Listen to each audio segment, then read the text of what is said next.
Ah, Chase, hello.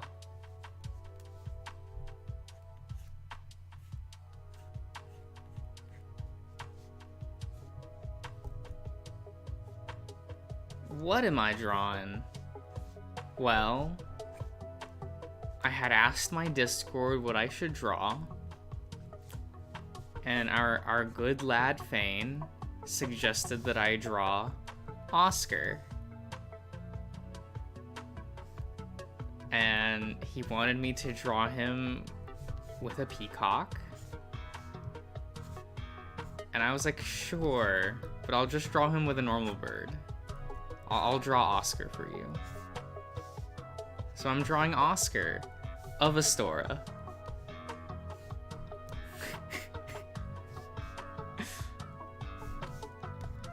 It's fine.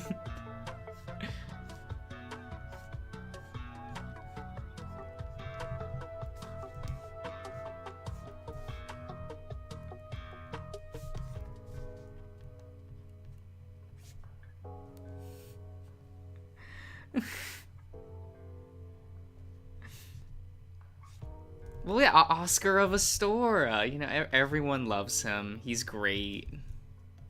He's kind of cool.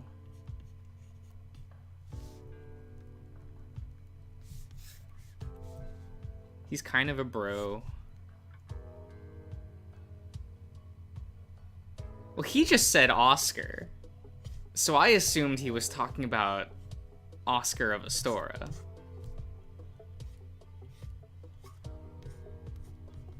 So here we are.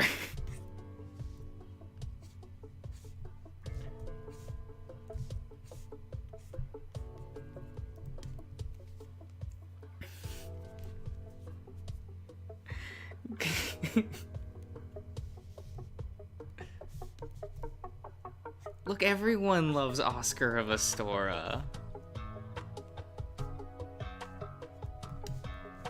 Famed Dark Souls character, you know. Ian, how could you say that?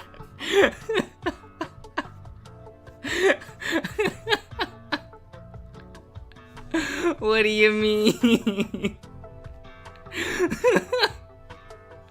I'm drawing exactly what I said I would draw. I'm drawing Oscar with a bird.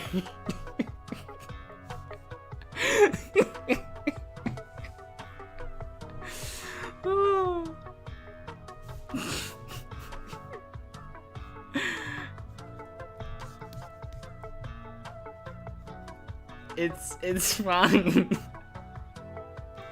Yes, but I said that I would draw a bird. And no one objected. So...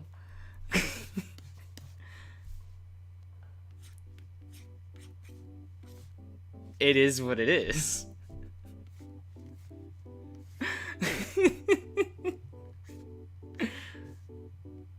See, I got there.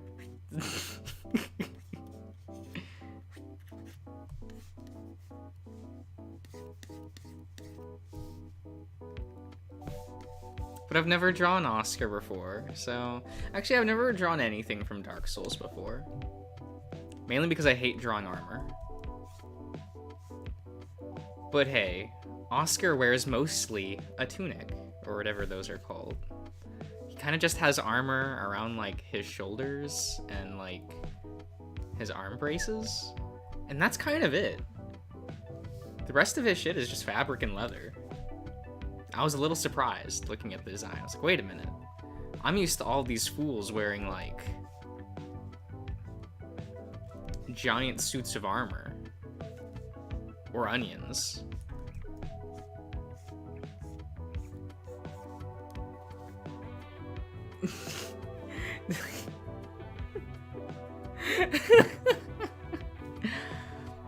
What? No, I'll save this drawing for prosperity, you know.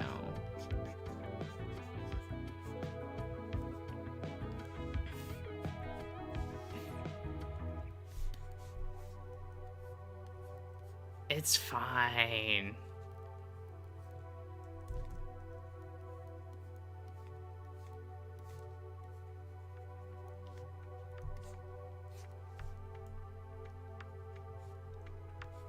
Besides, like, what could a Fane actually meant other than Oscar of Astora? Like, a Minotaur? Nah.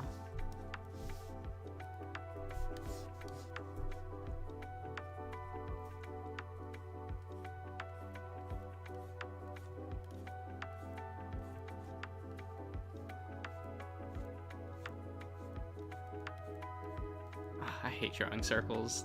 They're difficult. You did Blithe, so that's... It's not technically Dark Souls. It might as well be.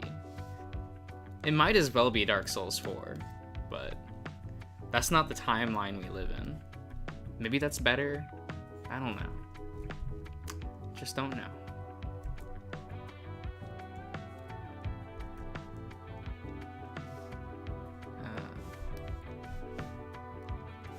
Bird.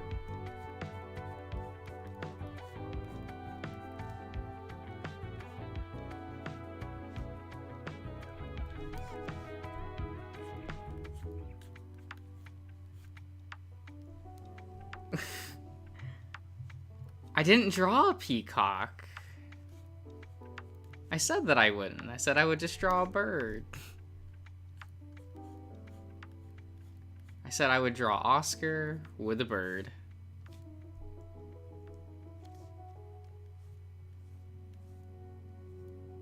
So here we are. Oh, hello, Selkie.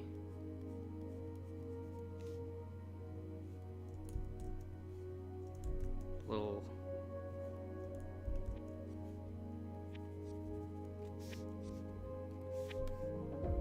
There we go.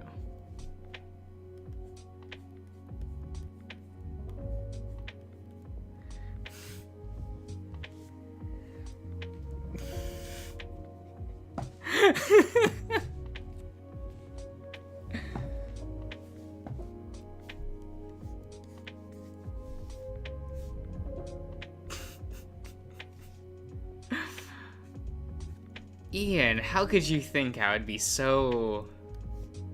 I don't know. Would I self-insert that badly?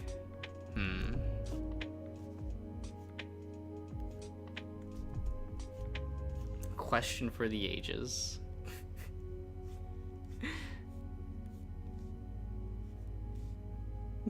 Yes. Look.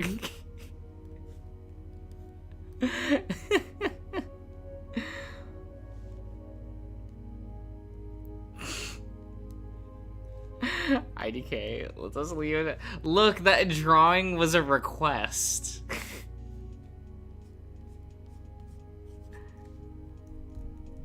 That drawing was indeed a Patreon request.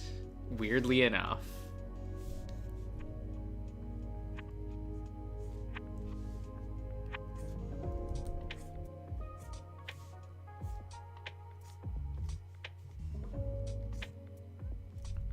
So, it's not my fault.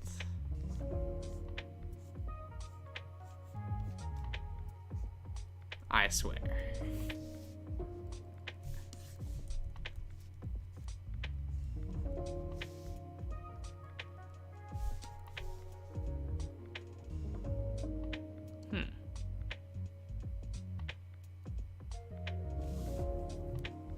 What? No. Okay. Yes, the Tyson pick was definitely all me. I'll take full credit for that one.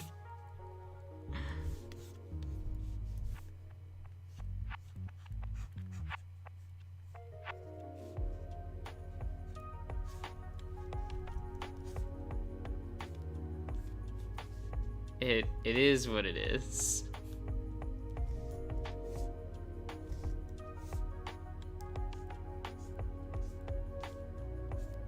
But for now, you know, I don't usually do that sort of stuff, so you know that's just an anomaly, right? Like that's not a habit, not yet. Hopefully never, but You never know.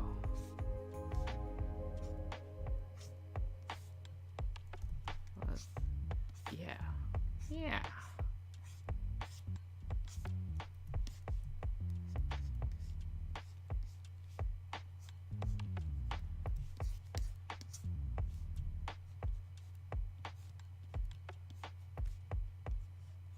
Bird.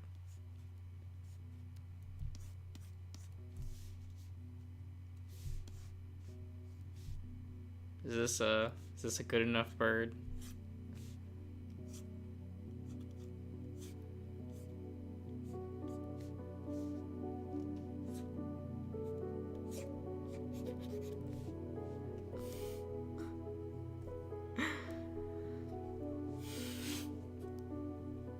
To self-insert, I request you to self-insert with Storm. Look. Maybe next time. Maybe next time.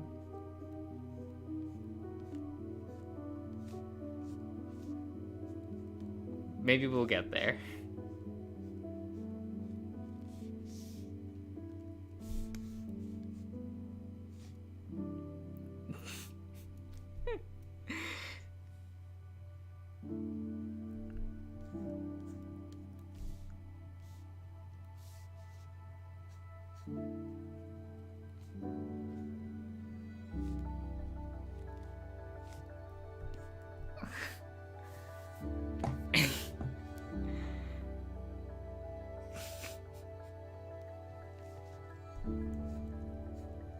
Do I want to draw Amy Boy though? I don't know about that one.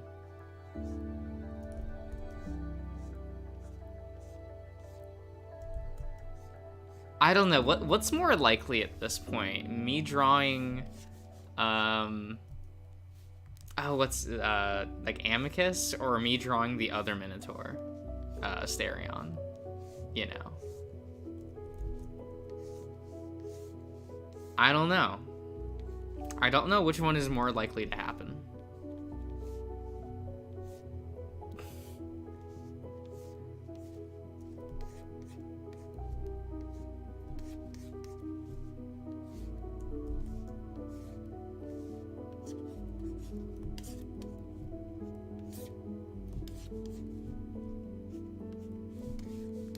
This is fine. Ah.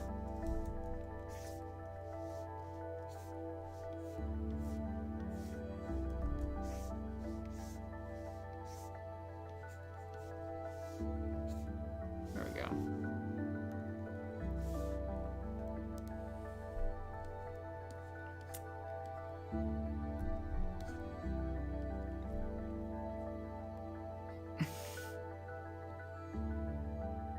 How would you differ from Amicus? Oh my god, that's a little true. That's a little true.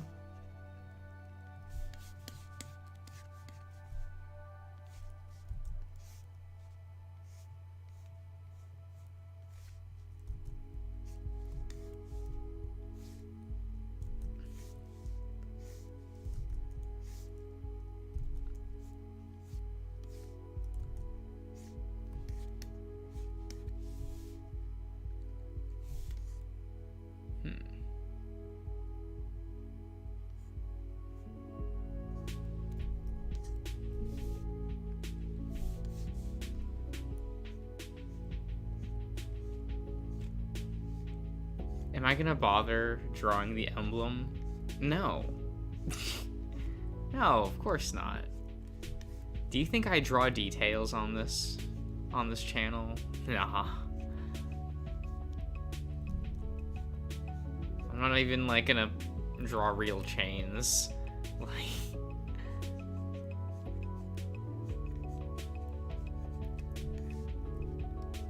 I'm a lazy boy, you see.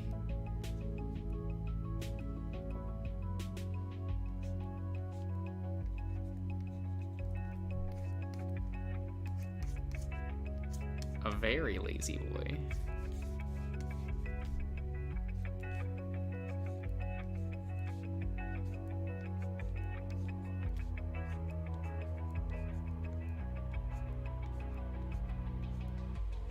There we go. Cool.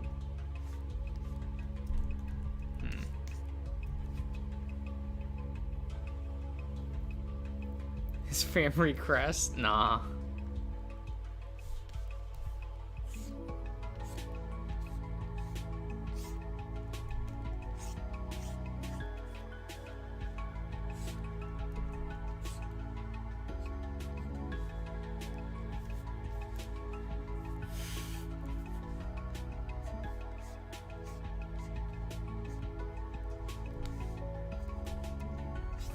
Asterion? Who, Selkie?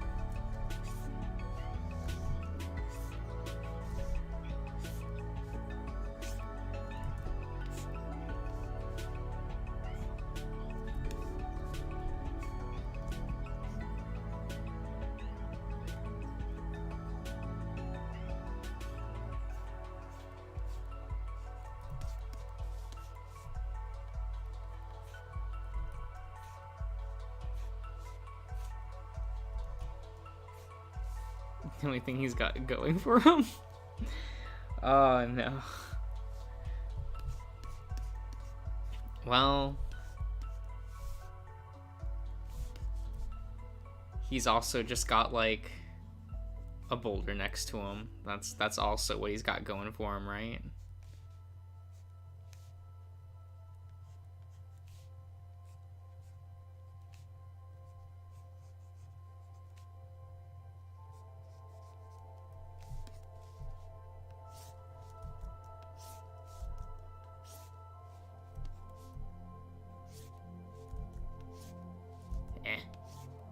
There we go.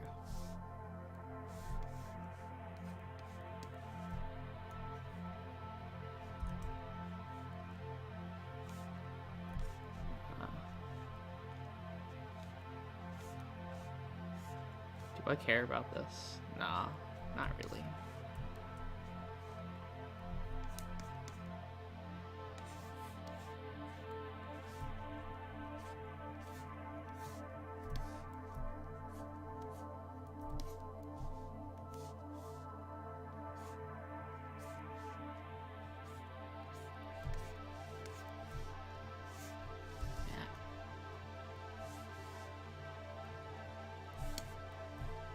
There we go.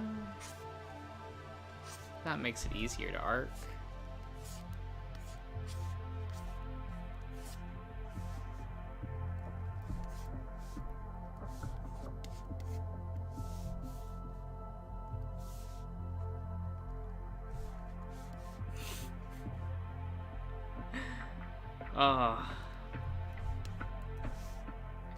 Was this stupid? Yes.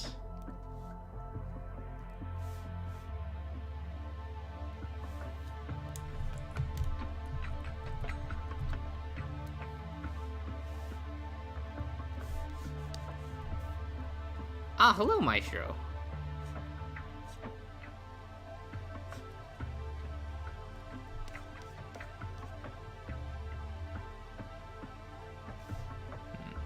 Maybe this should be down there.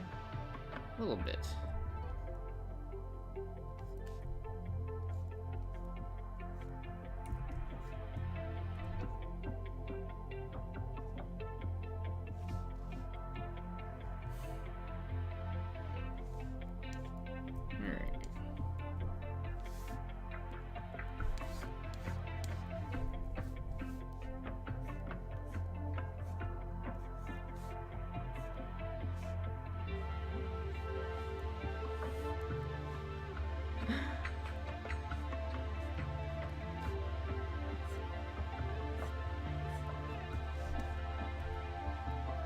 Yeah, Shelter's been real fun.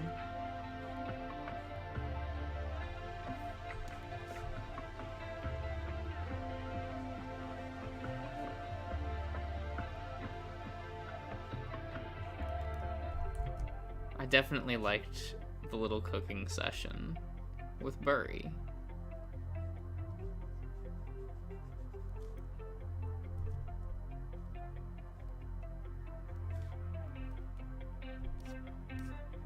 Our boy Luke definitely does not know how to operate in a kitchen, though.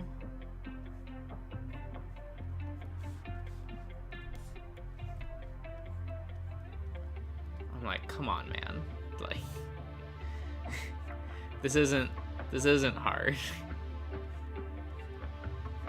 If I learned my way around the kitchen when I was like 9, then so can you.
That's probably fine.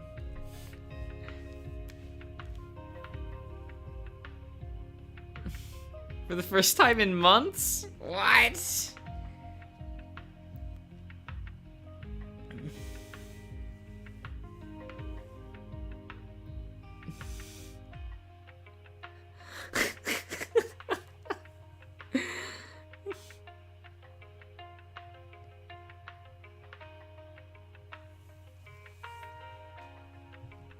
I mean, that's why like, Chase, I always use a metal spoon. Like, I mean, not a metal spoon, a wooden spoon when I'm doing shit on the stove. Like, I usually only grab, like, a metal ladle at the very end. But, like, while I'm cooking and shit, I'm using, like... I'm usually using, like, a wooden spoon. Or, like, a silicone thing. I know my way around a kitchen.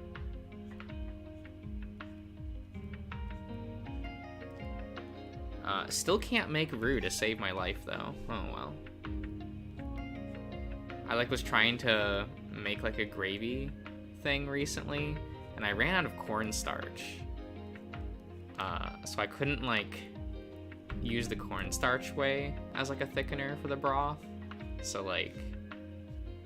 because it was more like a stew thing, but yeah, so I was like, oh well, I'll just use a roux or whatever. That's easy, right? Like with butter and flour and shit. Nah, still can't do it. Like I don't know what's always preventing me. I'm always trying, but it, like, never mixes right. It's never the right consistency. Oh my god. Feels bad. I should probably go get, like, cornstarch at some point. Sometime soon, so I don't run into that issue again. Words! I'm not recording Minotaur Hotel right now, like...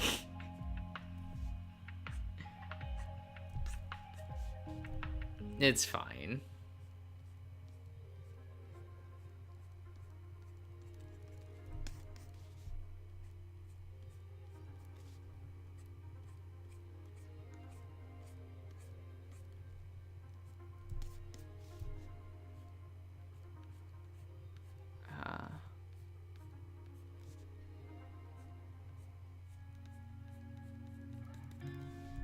His very... his very Cyclops, like visor. Like, okay, sir.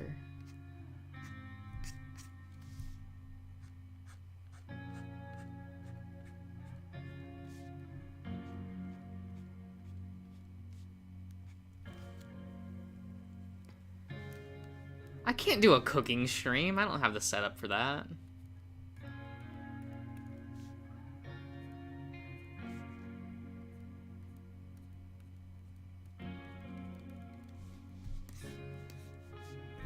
And more importantly, my good assistant Hans would have to be doing a lot of work, and I don't know if he wants to work for that long.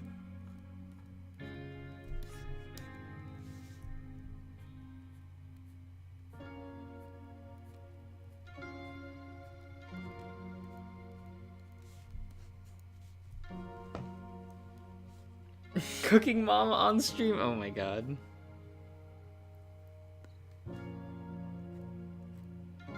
It's not that bad.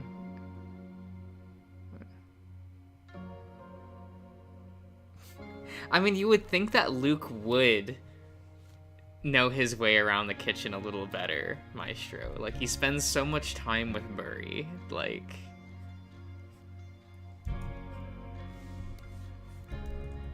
It's almost embarrassing how much of a disaster Luke is in the kitchen. Like, come on. He's like worse than Sal. And Sal is already like, wow, that's okay, sir. I realize you're like 18, but I was cooking a lot of dishes by like, I don't know, maybe I'm not a good example for like, I spent a lot of time in the kitchen as a kid, so.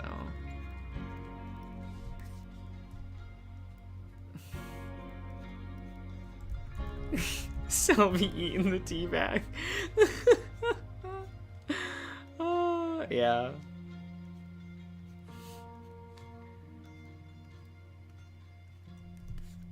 That shit's so funny.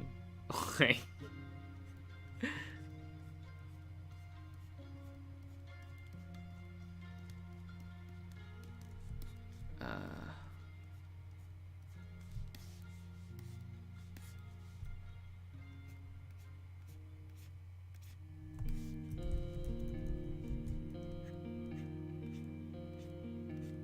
Am I gonna be doing proper lining and inking for this? No! This is just a fun, jokey joke drawing.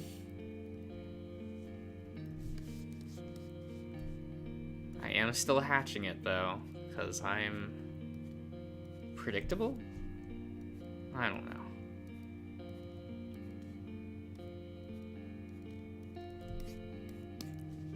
Maybe I like hatching.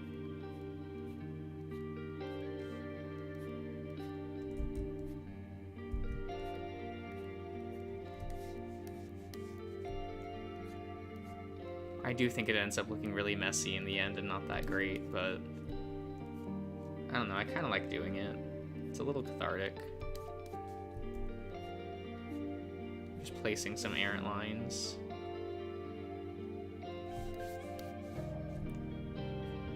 Despite the way it ends up looking at the end.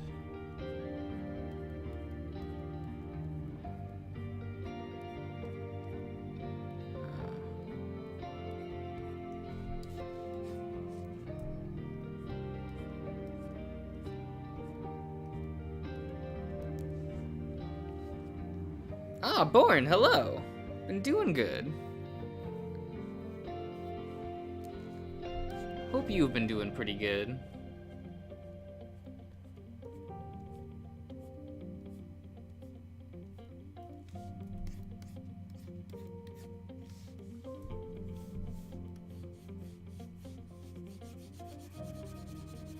Oh shit, do I want to like hatch the fucking shield?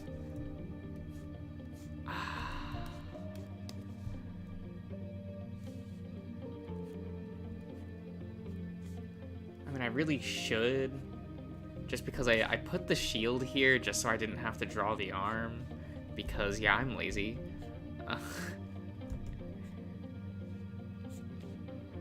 I'm not doing a lot of hatching, fuck that. It's not for this hunk of junk. This giant slab of metal, it couldn't even be called a shield.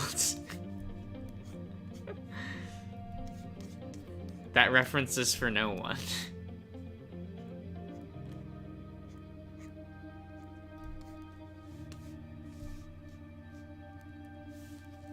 Brian, hello.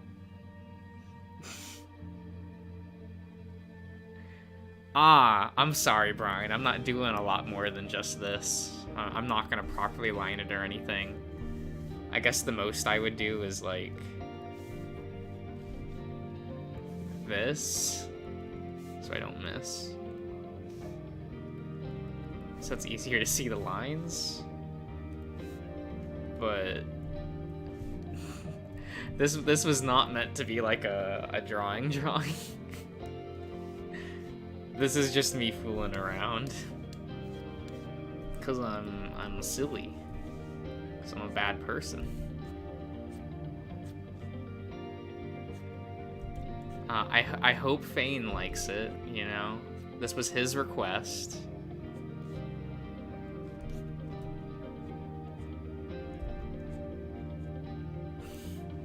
Need more birds? Look, I'm always clamoring for more bird representation.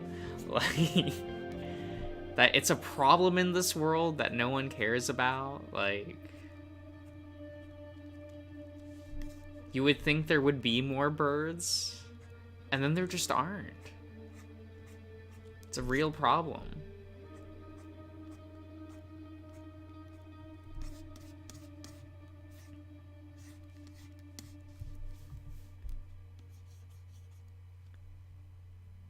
Oh, Dragon, hello.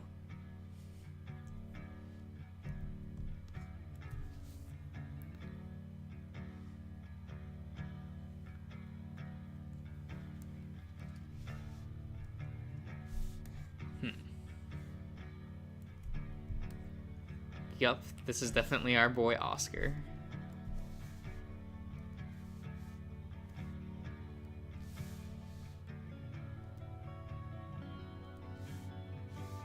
I guess I should save this as the proper, an editable file type first.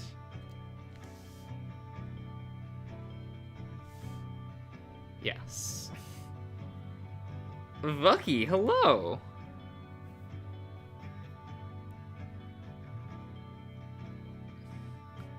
You think I'm close to finishing Tennis Ace? I don't know. I recorded like a week and a half of more Tennis Ace videos and was like, this just will not end.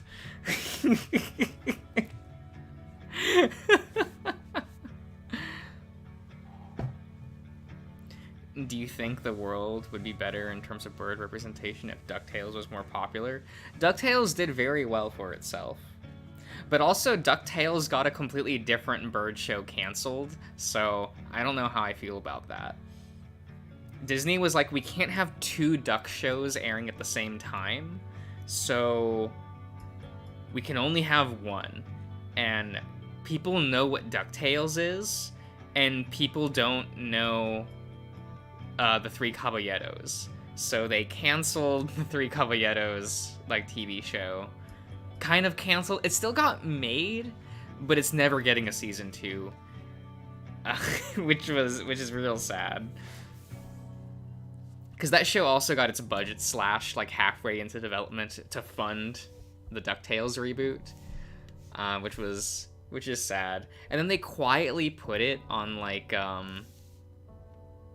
on D-Life, which was like it's weird. It was Asia's Disney streaming service before Disney Plus, because for some reason that was a thing.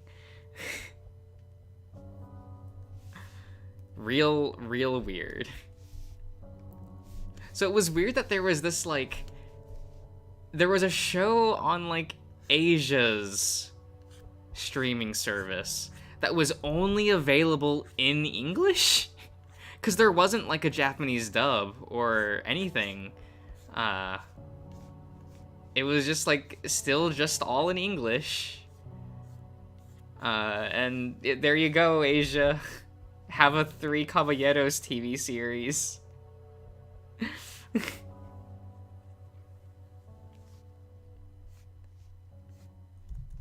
In English. I hope you either okay with subtitles or you're okay with this. Because the original rips came from the Philippines, which I always thought was funny. They did end up putting the Three Caballeros TV series on America's Disney Plus, but they did so very quietly and it wasn't at launch, so like no one knew it was put there. The show's not that great, I'll be honest. But it was sad to see it, like, a show with a lot of ambition just, like, canned halfway through development. And you can definitely see that, like, with the final product that was created. But yeah, it was just... Disney didn't want to, like, fund two duck shows at the same time. So Donald's show ended up getting it canceled, and that was a little sad. It was also one of the last, like, Donald Duck shows that they regularly showed Donald Duck being upset and angry. Kind of weird. Oh, good night, Maestro. The show was called, like, Legend of the Three Caballeros, Chase. It was weird.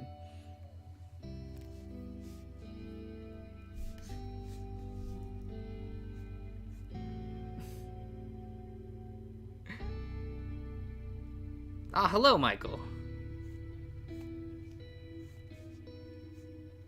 How do I fix the god-awful perspective that I accidentally drew? I always know that I draw everything, like, a horribly out of proportion in perspective, and I just kind of have to work with it.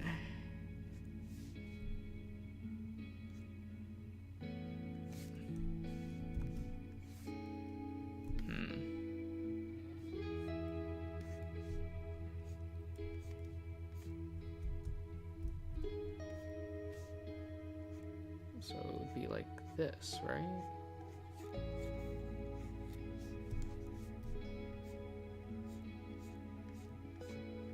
Very weird. But it would like curve in a weird way, I think, or it would be tighter. I don't know.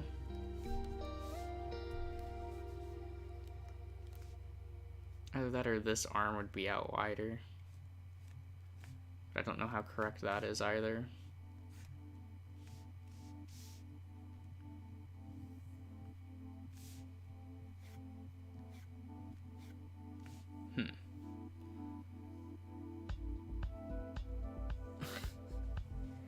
Yeah, Chase, I don't know how to, like, spell that on command. Real weird. I find it odd that they were, like, had greenlit the pitch for both those shows. Because I feel like that's shooting, like, one team in the foot. I'm just like, oh, we'll greenlight a season 1 for Caballeros, and then let it die.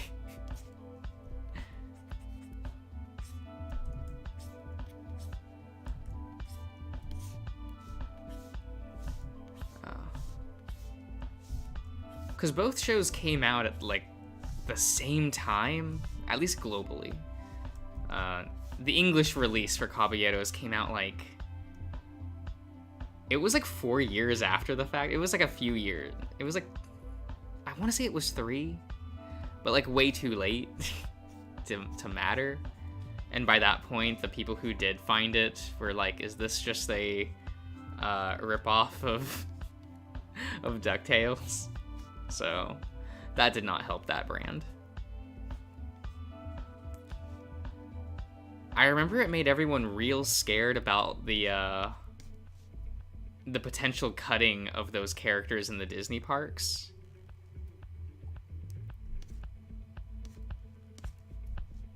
I would say season 1 of the DuckTales reboot was really great. I didn't really much like the rest of the seasons.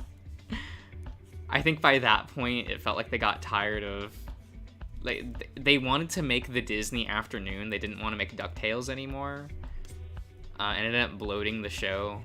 And you end up having episodes where there are so many characters running around that, like, your core cast just kind of feels abandoned. Like, you look at the way that, like, Donald was thrown out really quickly in DuckTales as a character. that and Donald was being written in the vein of like modern Donald, which is not my favorite interpretation of the character. Since like they it's weird. Apparently they just don't want Donald Duck to be angry anymore. They're like, oh, that's a bad influence on kids, right? So that's why in like the DuckTales reboot, Donald's very, I don't know, almost docile. He'll get like slightly miffed and then kind of deflate, and that's it. And that's apparently like a more modern rule behind the scenes at Disney of just like, we're not allowed to show Donald being as enraged anymore.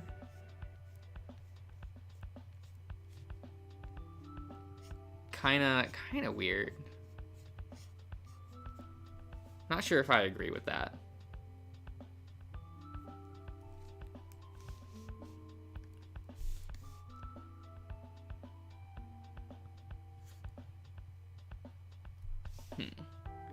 I'm gonna get that they didn't want to have two Duck shows with Donald Duck being primarily featured at the same time. That would have been probably confusing for the kids, I assume. And also, like, if parents are gonna be more likely to get their kids into a new DuckTales, then they would be excited to like sit down with their kids and watch like the Three Caballeros, which was like such an old movie that, you know, people aren't nostalgic for that. It's too old to be nostalgic. It's more like, oh, it's that other thing that's going on behind the scenes at Disney.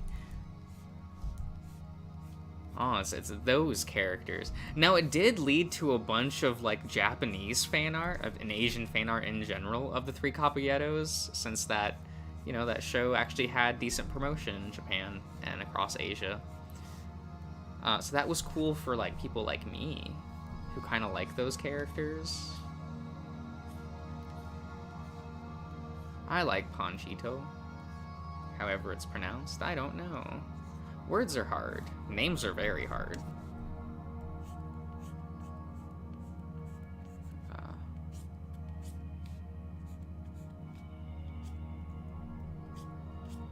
You all are lucky that I say half the names correctly in these games. I barely say any, like... what, I have about, like, a 60% track record for names? Maybe, if that. That might be too generous.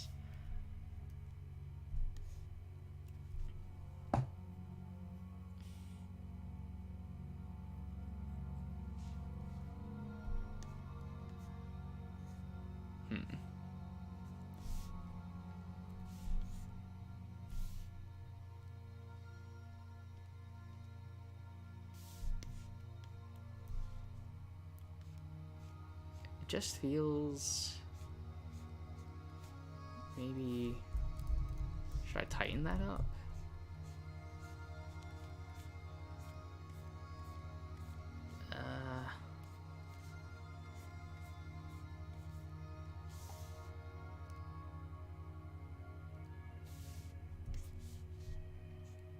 Maybe.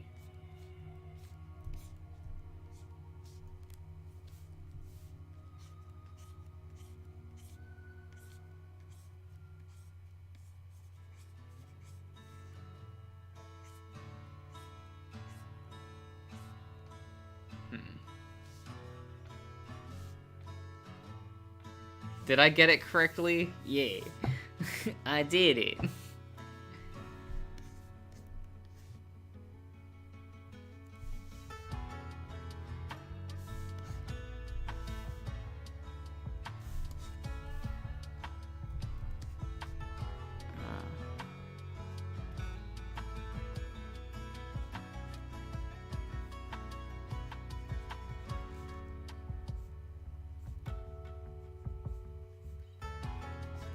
Maybe we got there?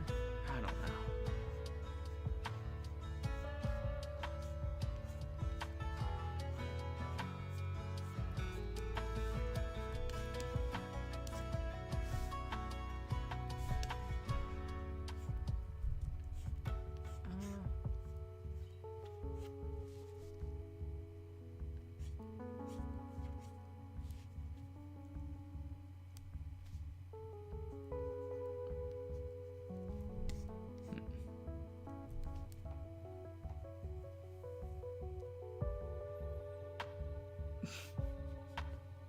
Yeah, it's an old movie, Michael.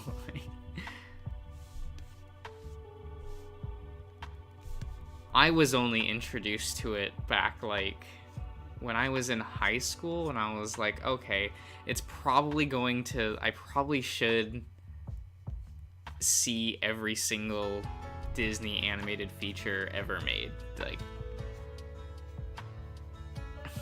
so I can kind of, like, understand the history of that studio and its productions. Like, that was the only reason why I ever saw it. So that is it's not a property that people really engage with, despite the fact that it does still have, like, a ride at in Disney World.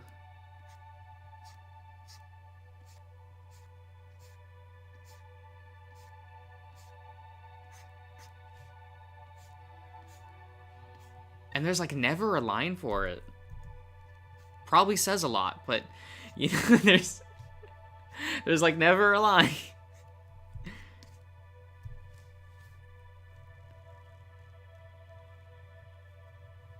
Yeah, he's a cowboy. I'm sorry, I have no idea how to pronounce your username. I am... that's a... letters? A number? I can't do thing.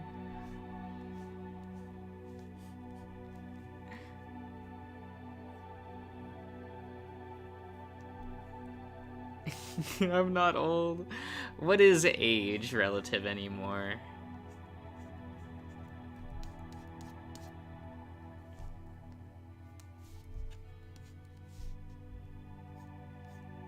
Some people say that I'm ancient, some people say that I'm a zoomer.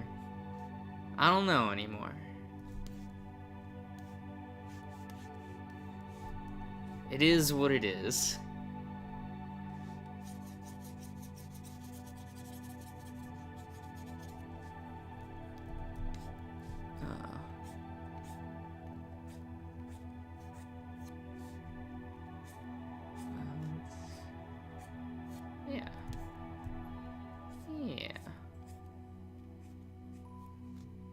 All his little... He's got a lot of just, like, sporadic fluffs of fur in his portrait. Figured I should probably do something similar.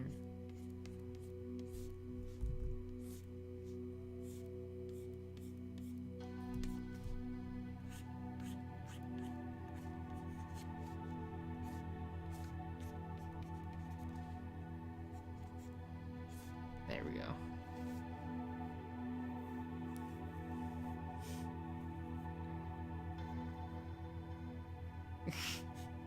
Yeah, it's just a number, Michael.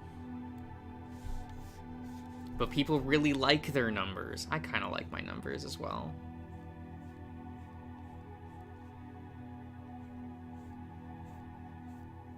I do like number crunching for things. But nothing in reality. I don't really care about that.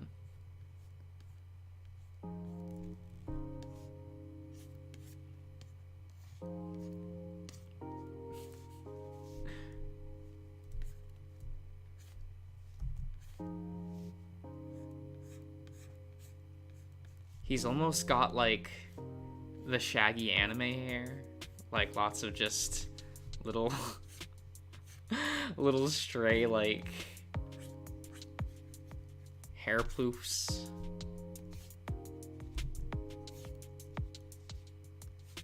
Storm's basically an anime protag, right?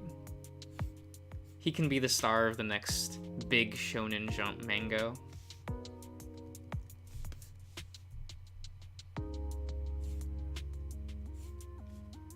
He can do it. I believe in him. We'll see Storm right next to... Shit, I don't know who the main character's name is from, like, Chainsaw Man. Do people still like Chainsaw Man? I feel like I haven't heard about that manga in, like, a hot minute. now that it's no longer like a weekly publication. I assume I'll have to hear about it a lot when the anime comes out, which will be slightly annoying, but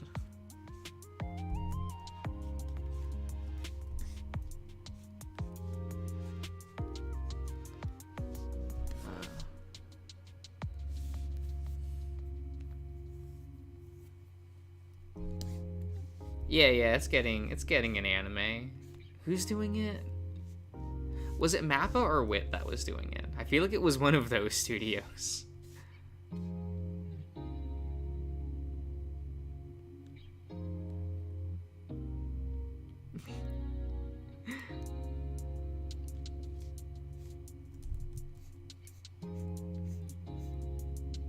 Oh, it's Mappa? Okay.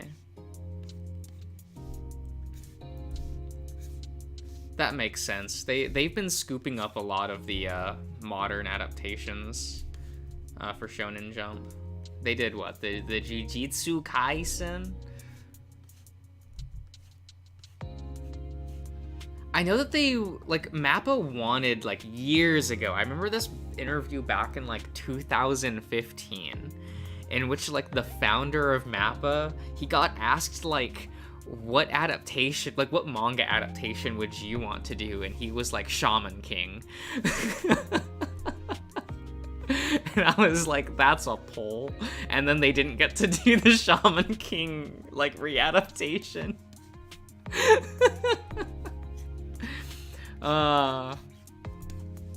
That's probably why they're doing a bunch of, like, the modern Shonen Jump stuff. Apparently that business guy really likes 80s hot-blooded shonen specifically. It's probably why back in like 2016 they adapted like the 90s manga Ushio and Tora, which people were like of two minds about. I feel like modern audiences didn't really like Ushio and Tora, but like older fans like really liked it. That was kind of weird to see that division when that show came out.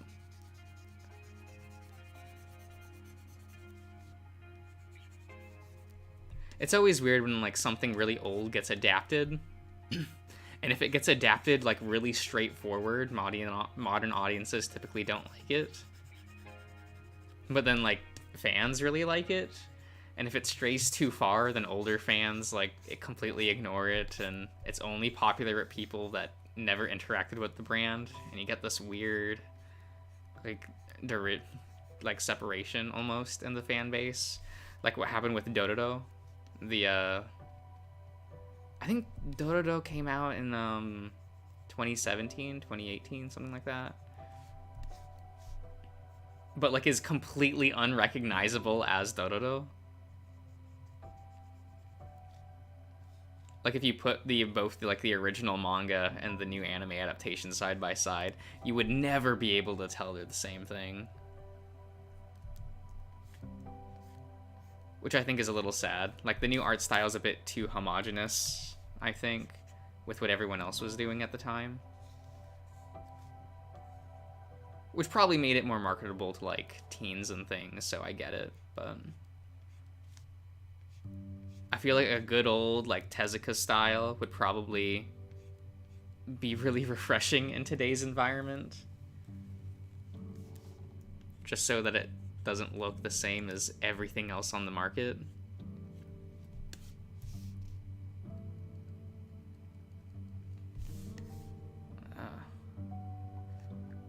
Probably just me, though. What is... he's okay.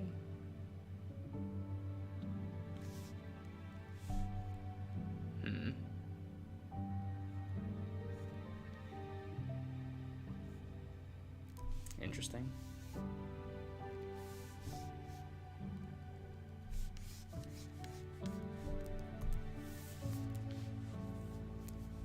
Oh god, I feel really bad. For like a split second, I was like, why am I listening to the Steven Universe soundtrack? Like...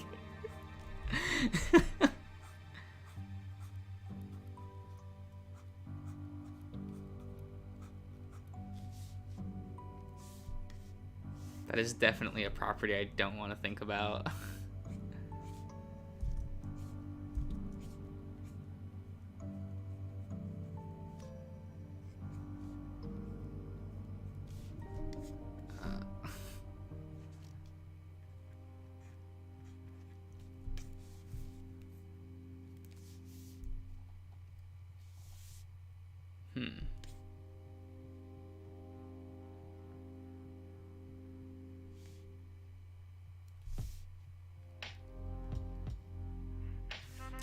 Oh, that's too big of an ear.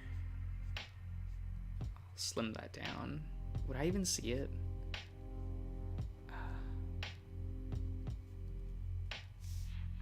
Give me a minute. I have to eyeball this.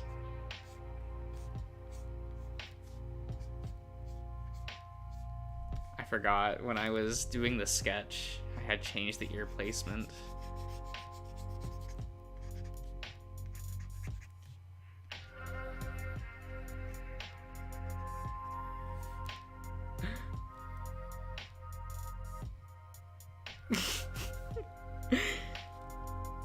Yeah, see, Michael, just don't wanna think about it. There's too much baggage, if you will.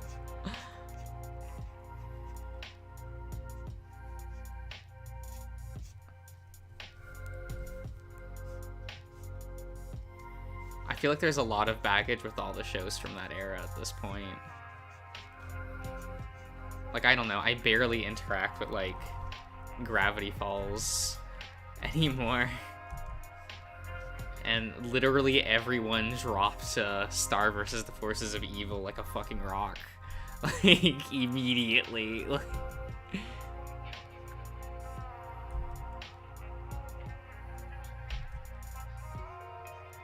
Yeah, I kind of have to figure out how to...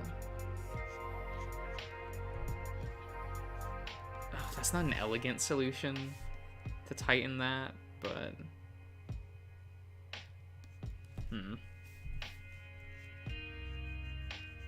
Yeah, I don't know. The shows that started in, like, the mid to late 2010s... No, I mean the early to mid 2010s, like, those shows aren't nearly as favored anymore.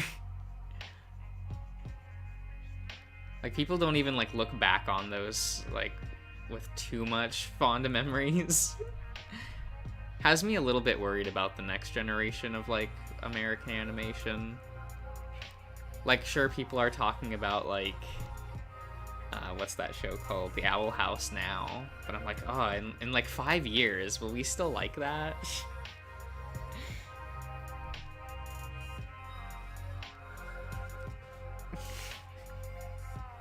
Like, I remember when everyone was real excited for Star versus the Forces of Evil just because of the Getting Cucked episode. I remember that was, like, talked about for months.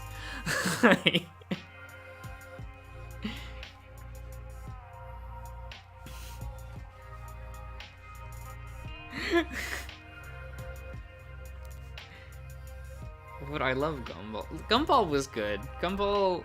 I guess my only issue with Gumball is I think it went on for a bit too long.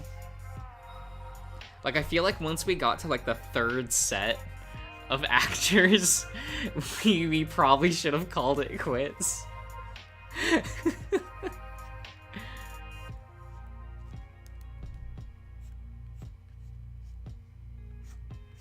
But I understand. Like, the show still gets TV ratings, actually. It's a little weird. It's one of the few shows that, like, what's that channel? Cartoon Network still airs. They just, like, air a shit ton of reruns, but, you know.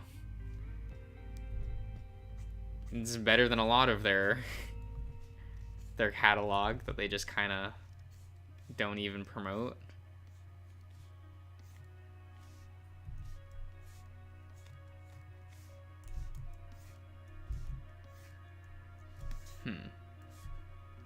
Like, did anyone like Summer Camp Island? I kind of like Summer Camp Island. It was weird. It was almost too... It was weird without being obnoxiously weird. And I think that's why people look at it and just go, this is boring.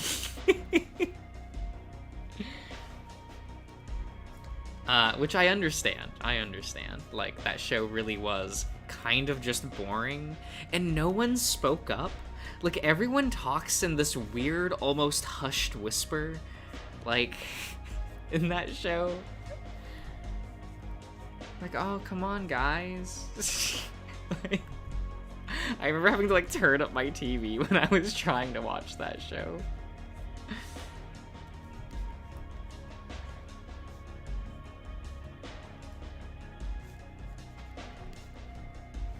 I think it went on for like 3 seasons though, and I only watched season 1.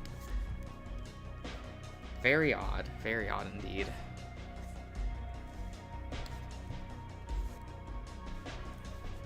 But I feel like the mid 2010s and after, I'm pretty don't remember that well because I was not watching shit. Are they getting a movie?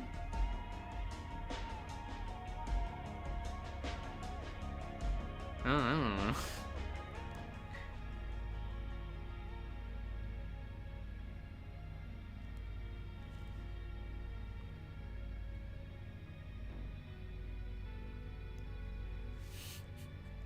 Acceptance is the first step. Oh, yeah. I didn't even watch the final season of Star. I remember, like, watching it, not even that closely. It's just like, oh, I guess a new episode of Star happened. Maybe I should watch that and then, like, do laundry or something while it's on. I remember liking season 1. And then, I don't know.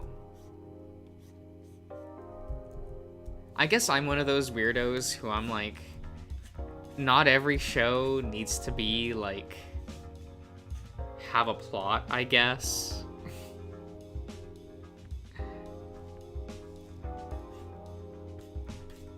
I remember liking Star in the beginning because it was just kind of like a dumb kid show. And I don't think there's anything wrong with that. Because I'm just fine with watching episodic series if, like, the content is good. Like, I really liked the 2018 adaptation of Gekike no Kitaro, which is just like 100 episodes of episodic adventures, and that shit was great. That was 2 years where once a week I would get to sit down and watch, like, just a really solid, like, episode of television. And it was just good.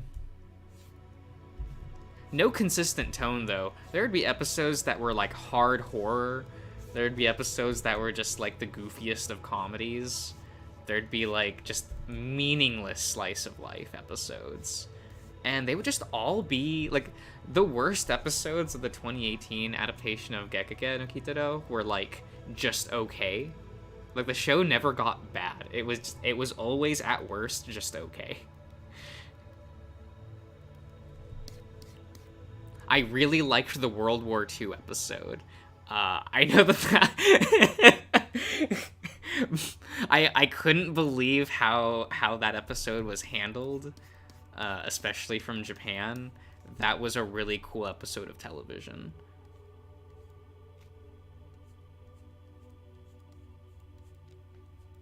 Also really liked a bunch of the horror episodes.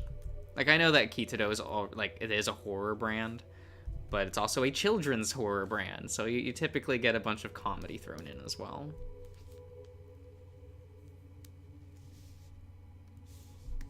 Which is a lot of fun. I should probably sit down and read the original manga. I've only ever, like, watched some of the adaptations of Kitaro. But I know it's, like, one of the most, like, critically acclaimed, like, brands in Japan, so...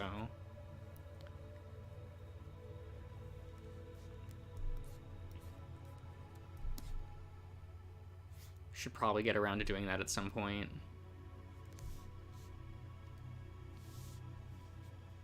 Does Scooby-Doo count as kids' horror? Certain installments count as horror. Like, I would say that, like... Mystery Incorporated would count as horror. But I wouldn't say that, like, Scooby-Doo Where Are You counts as horror. Like, for the most part, Scooby-Doo is pretty just a comedy. As is most Hanna-Barbera properties, but... I'd probably argue that the first, like, installment of Scooby-Doo that you could really justify calling horror, or even, like, a thriller, would probably be Zombie Island.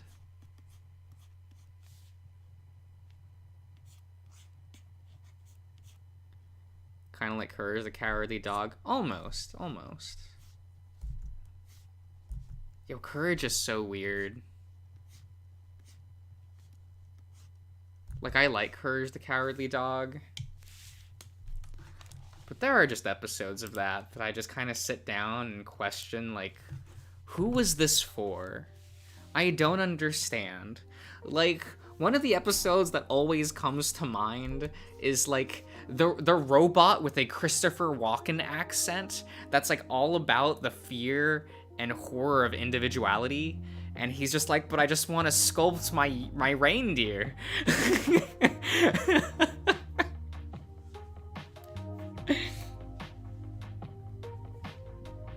What's New Scooby-Doo definitely counts as horror. It does not.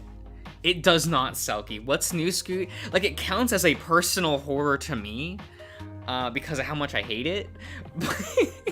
It's not even a bad installment of Scooby-Doo. I just don't like it that much. But, like, most people around my age, that's the Scooby-Doo they grew up with, so they, like, cling to it with so much vigor, going like, my childhood. And I'm just kind of like, nah. It's, like, fine at best. It's the most middle-of-the-road Scooby-Doo series you can possibly find. I swear I have not watched every installment of Scooby-Doo. I've watched most of them.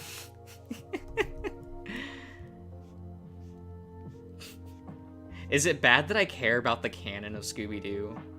Is it bad that that's a thing I think about? I kind of think it is. Because I feel like that's something that, like, no one cares about, and they're like, why do you care about this? And I'll be like, yo, season 3 of Where Are You sucks ass. No one should ever go back to that season. It's so bad. The Scrappy-Doo seasons are better, like, holy shit. The worst installment is still... Oh, what was it called? Like, it was like Scooby and Shaggy Get a Clue or something, and it was from, like, 2006. That one's the worst installment. I'll die on that hill. Like... I'll also die on the hill that Be Cool Scooby-Doo was fine. It was fine.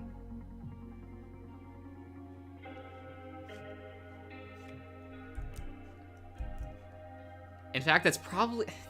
I always kind of want to argue that Be Cool Scooby-Doo is one of the better purely comedic installments. But I understand that people just don't like the way that show looks. I get it. I really do. But I had to sit down and watch it anyway. And I found out it was perfectly fine. Probably the most entertaining version of Daphne. Like, legitimately, pretty good Daphne.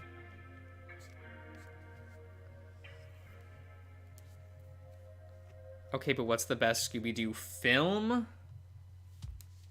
See, the problem is that, like, Scooby-Doo films are weird. Because you have, like... Here's what we're gonna do. We're gonna do this, right?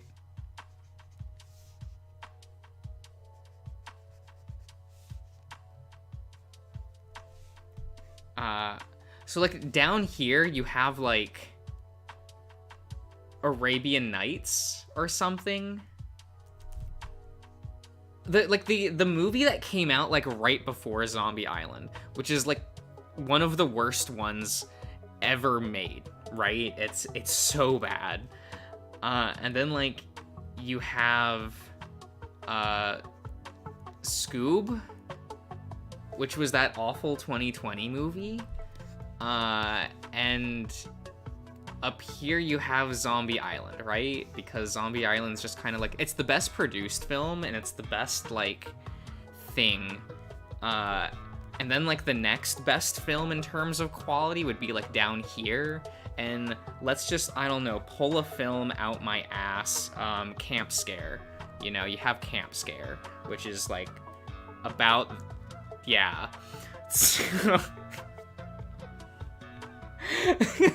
Like, the gulf in quality between, like, Zombie Island and, like, one of the next better things. I don't actually think Camp Scare is this high. I just had to, like, pick a film. But most films are about, like, in this bracket, where, you know, you have, like, your Fright Nights, your weird fetishy Abracadabra do.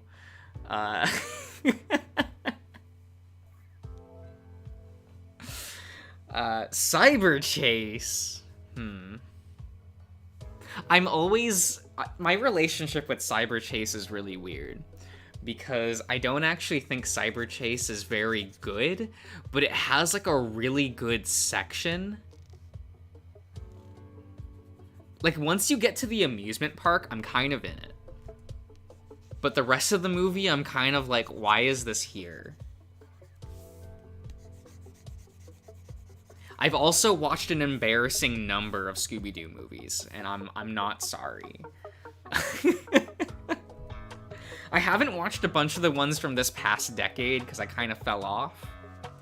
But it's embarrassing for sure. You could have just took out a tier list. Now wait a minute. Okay, wait.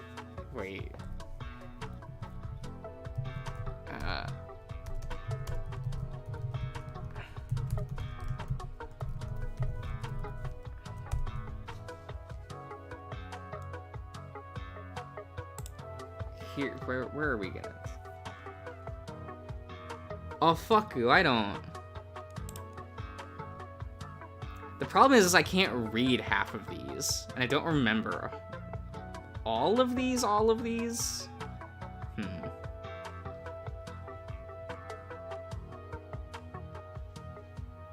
And the thumbnails are so small. That's an issue as well.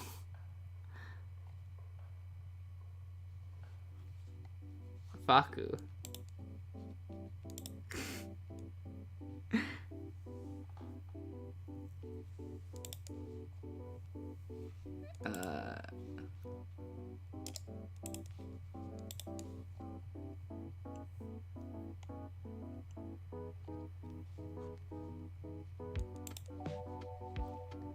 I almost feel bad, because now that I'm looking at a bunch of these, I can't remember half these movies. But I know I've watched a bunch of them.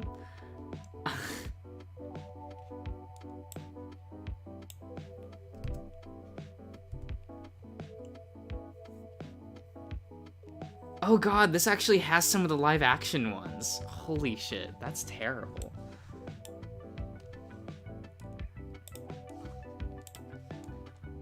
Give me one moment.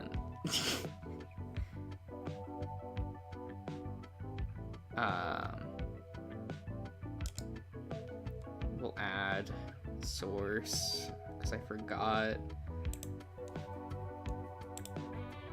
Yeah, whatever.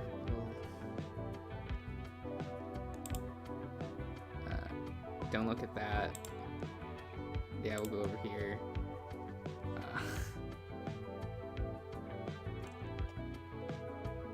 We'll lock you. I'll grab you, and yeah, we'll do that. We'll do that real quick.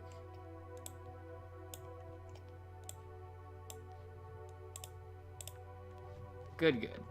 Okay.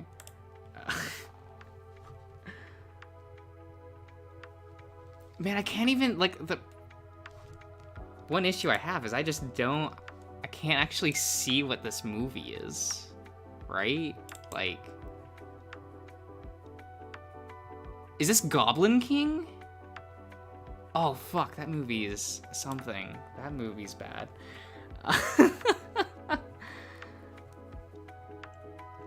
Oh, God. Aloha Scooby-Doo's real bad. Goblin King. It's got some, like, art designs. Like, Goblin King has some, like, cool art design, but that's about it. I don't even recognize this one. These are bad, right?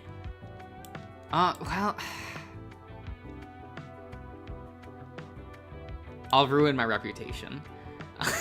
And put that one there. Okay, Franken Creepy. Unironically, Franken Creepy's pretty good. God, I can't... Phantom Saurus? Wait a minute. Okay, Phantom Saurus stonks. That one's... that one's, like, unironically really good. Like, if you've never watched Phantom Saurus, you should definitely track that one down. It has the most based, for lack of a better term, version of Shaggy ever. Like, he's almost as good as, like, Brave and the Bold Shaggy. It's real funny. It's just like, hey, what if we, I don't know, what if Shaggy was a Chad, right? That's... Wait, Control Scroll? Is that a thing? Holy shit! I still can't see... What even is... Oh, get out of here. No, I don't want that. No, go. Yeah, you need to go away. No, fuck it. Should I get ad block? Probably. Oh, that's Samurai Sword? Okay, yeah, that one's bad. That one's bad.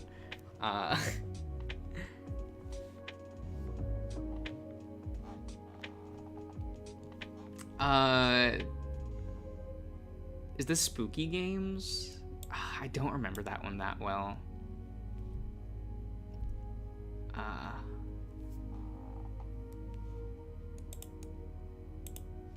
Interesting. This film was bad. I did not like it. Pirate King is also kind of bad. Okay, so the Kiss film, right? The Kiss film is weird. Because it's such a send-up of Jack Kirby's media. And that's not what I thought the film was going to be. Like, I kind of watched it thinking, like, okay, I'm gonna see, like, a weirdly high-budget Scooby-Doo movie. And it really was. And it's just gonna be weird. But instead it was Jack Kirby. Like, the film is a tribute to Jack Kirby media. And that's just, like, love that. Just absolutely loved that. The Reluctant Werewolf. Okay, so this movie's bad, right? This movie's not good. And it's weird. It's like, realistically, this movie is here. Sorry. This movie is, like, here. But I, like, want to put it here. And, like, for, like, a personal relationship kind of a thing, where this was, like, the one movie that, like, my sister would sit down and watch. So, like, if this movie was on TV, she would actually sit down and watch this with me. So that was, like, in my youth, one of the only times, like, during, like, summer days where I'd actually, like, get to spend time with her, and that was kind of cool. But yes, this is, like, down here.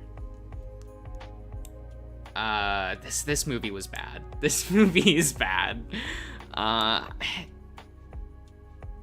No, this movie's just bad. Music of the Vampire, it's not great. Wait, was Music of the Vampire the one from the, yeah, this was not Be Cool Scooby. This was the, oh, what was it? Is this the one not on the mountaintop with the Hex Girls. Was this a different vampire music movie? Or was this the one I'm thinking of? I can't remember. Is this Scooby-Doo Goes Hollywood? Okay. Scooby-Doo Goes Hollywood is big brain. It is probably the most big brain Scooby-Doo movie I've ever watched. Because if you don't know the plot of Scooby-Doo Goes Hollywood, it's that Scooby-Doo is an actor in Hollywood playing Scooby-Doo on television. And so are, like, everyone else, they're actors, and they are, like, playing their roles on TV. It's really weird. And the plot of the movie is Scooby thinks he's outgrown his role as Scooby-Doo and quits. And, like, the entire movie is to prove a point that, like, Scooby-Doo should still, like, is still relevant in culture and should still be around. What an odd premise for a movie. I don't remember this. I don't remember this being good either, but I don't remember enough of it to really get there. I don't remember this one. I don't recognize it. Alien Invasion, I don't like very much. Personal thing, I don't think it's a very strong Scooby film, but it's also not, like, bad. It's just underwhelming. Abracadabra-Doo. Okay, this is... So Abracadabra-Doo is weird. One, it has one of my favorite writers in, I don't know, American industry. And by that I mean Paul Dini. Paul Dini is really cool. He wrote stuff that you may have heard of. He, for some reason, wrote Tower Prep, a one-season show that no one watched. And he also wrote Batman the Animated Series and Justice League and Justice League Unlimited. That man's crazy. He also has a huge magician fetish. Like the stage show magician thing. He fucking loves it. He's constantly writing comics for Zatanna. He's constantly trying to find reasons to shove Zatanna into other things. That's why she shows up in Batman the Animated Series for, like, no fucking reason. As well as having several spotlight episodes in Justice League and Justice League Unlimited. And you could see it pour over into other shit. He wrote one episode of Gem and the Holograms, and it just so happened to be an episode in which they had to be stage magicians. Odd. So he wrote one Scooby-Doo movie, and of course it's about stage magicians. Still pretty good, though. The Mars movie. It's cool. It's cool. It's, I would say it's solid. It's a very solid movie. If you want, like, Scooby-Doo meets Alien, I hear there's a lot of references to Alien in that movie. I've never watched Alien, so I don't know. This is the worst Scooby-Doo. This is, like, one of the worst Scooby-Doo movies. No. Nope. We're not gonna even talk about it. I barely remember these. These are probably bad. I'll be honest. Cyber Chase goes over here. I don't think too highly of Cyber Chase, quality-wise, but it has some neat things going on. If it didn't look like ass and it didn't have, like, the slowest first half hour of a Scooby-Doo movie, maybe I'd like it more. The WrestleMania film. Okay, so I have, like, a little bit of beef with this movie. And it's not for any rational reason. And I mean that, like, actually. Like, every time I think about this movie, I just think about the scene in which they go to bed. Because, you know, they're staying at a hotel, right? So the arrangements are things like they get 2 one-bedroom rooms, I think. Or maybe it's 1 one-bedroom and 1 two-bedroom. I can't remember. So, like, the girls bunk together and the guys bunk in the other room. But for some reason, Shaggy and Scooby sleep in the bed, and Fred is sleeping on the couch. And that's always bothered me. Like,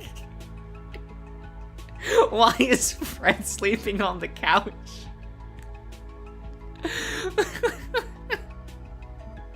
It's weird. That's just, I've never been able to get over that. It goes around here. It's fine. I don't recognize this film. I don't know what this is. What the fuck? Gourmet Ghost? Don't know it. Don't really understand. It's fine. The Blue Falcon movie is fine. It does what it does. It's doing its thing. What the fuck is this? What the fuck is this? I don't know. This one's pretty bad. Is this the Boo Brothers? The Boo Brothers is pretty entertaining. I kind of go back to that one. Like, it's another one of the off movies, but it's probably my favorite of them. So I almost want to argue it to go up here. Because I kind of like it. It's actually really entertaining. And there's the Boo Brothers themselves offer enough interaction and versatility and how they interact with Scooby and Shaggy that you don't end up missing Freddy, Daphne, and Velma. Which is an issue with some of these films where it's just Scooby and Shaggy. Kind of like it's an issue that like the Reluctant Werewolf has, right? Where there's almost not enough characters and personalities for those two to bounce off of. It's a bit weird. What the fuck is this? Is this another puppet one?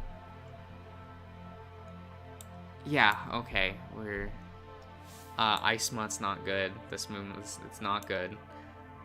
Zombie Island, it's just the best one. Not much to say.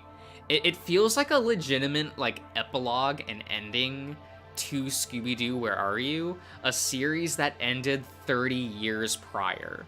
And that's kind of cool. Like it's the only installment that feels like a legitimate follow-up. And I kind of respect it. The Batman crossover films are weirdly decent. They're not, like, amazing, but they're weirdly decent. So probably somewhere over here, right? I do not like this movie. It is not good. I did not care about this one. This one was pretty bad as well. Holy shit. What is this one? What is... Oh, this is the one I was thinking of. Okay. Okay. So this film was the film that rebooted Scooby-Doo for the 2000s. So this was essentially the pilot film for Scooby-Doo Where Are You? It is mediocre at best. Not very good. What the fuck is this? What am I looking at? I'll be honest, I don't remember it. This one's pretty bad. This one's pretty bad.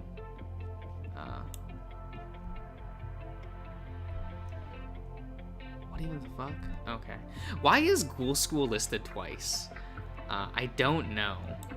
But I don't remember this one. This one. This one's like fine. Where's Fright Night? Did I miss Fright Night? Is that one of the ones that I accidentally filed wrong? Is this Fright Night? No. Oh, fuck, it's somewhere. Or was it not included? That's a bit sad. I actually do like the movie Fright Night.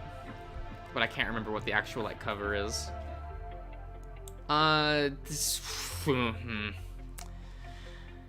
Okay, so Witch's Ghost is a hard one. One, it's a hard act to follow, right? This was the film that came out after Zombie Island. Which is unfortunate, because that means that this film sucks in comparison, and this film does kind of it's not great. Like, I think about the movie and I'm just like, okay, it's fine. It goes like right here,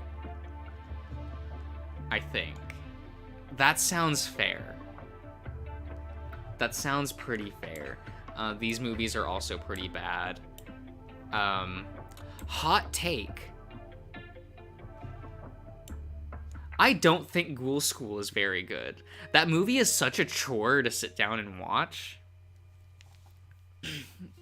Like, it sits there and it just goes and nothing's happening and none of the characters are interesting. Do you remember the 10 minutes of setup for a 15-minute volleyball game? And just how boring that is? Do you care about the plot of that other, are they boarding schools? Is that what they are? I don't remember.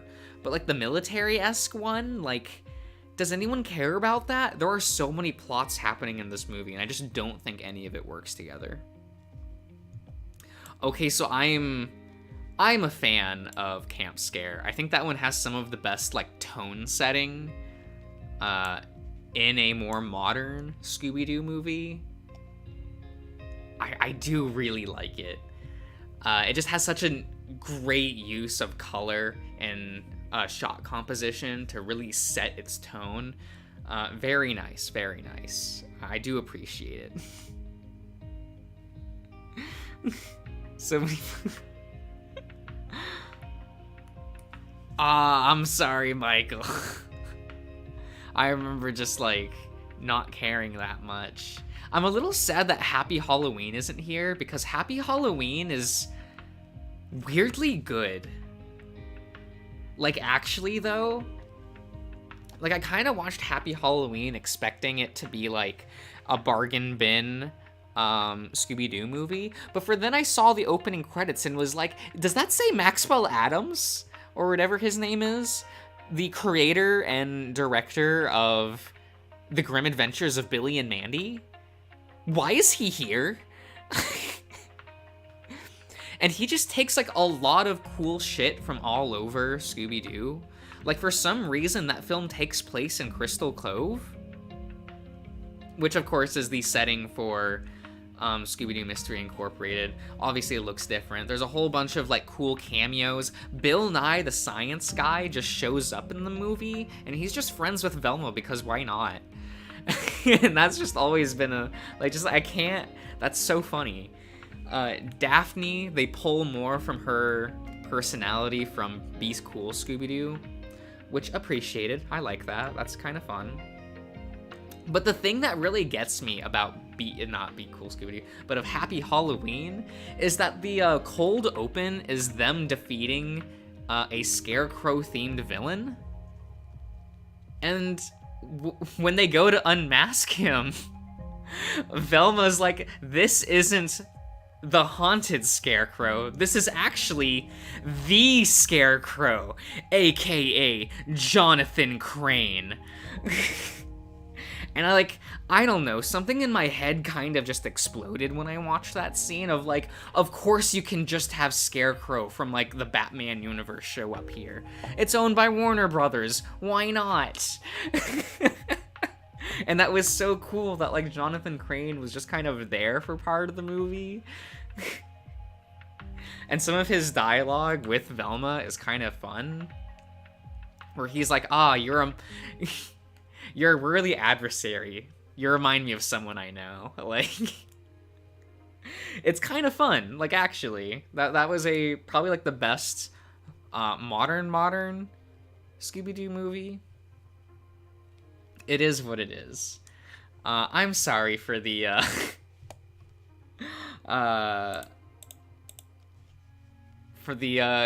wonderful diversion. Is that what that was? Yeah. I'm sure that was fun for literally no one, but that's fine.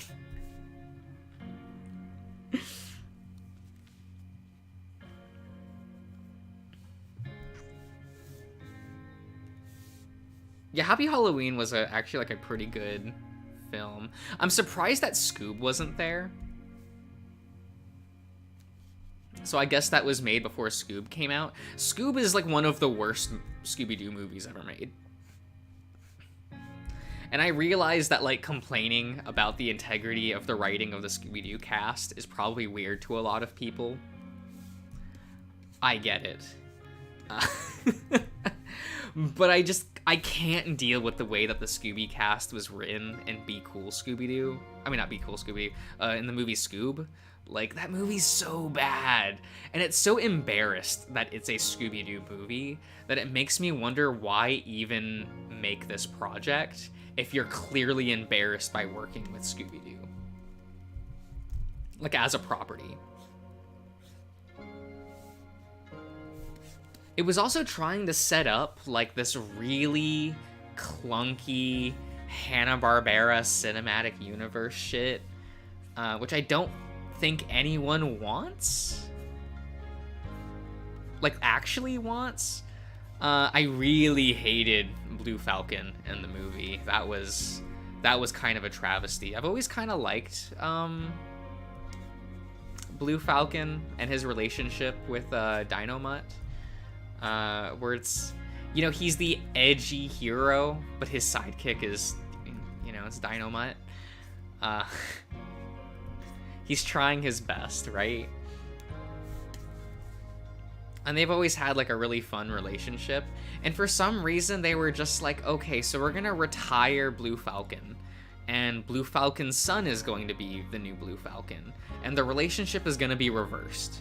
So instead, it's Blue Falcon is the fuck up, and Dynomutt's the knowledgeable one. But it's weird. Like, I really don't like the dynamic that those two had in that movie. It felt wrong. It felt very wrong. And I know that's not something that, like, other people would really care about. But I kind of do. I care a little bit about how those characters are represented.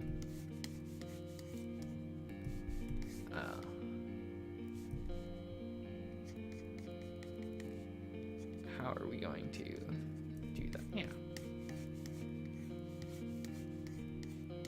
How are we? I guess I should probably start on...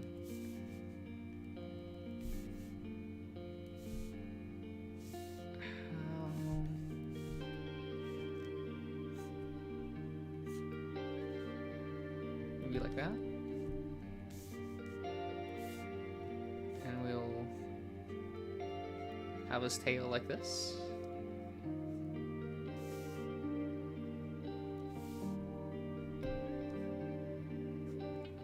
That's probably fine.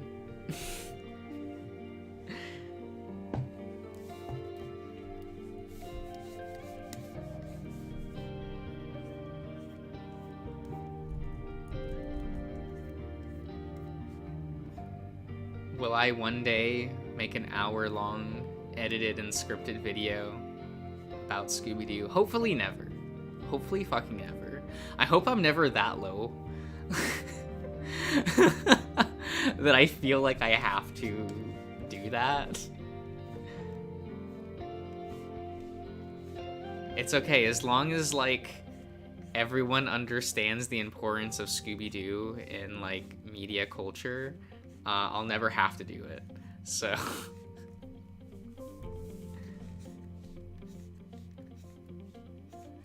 It's fine.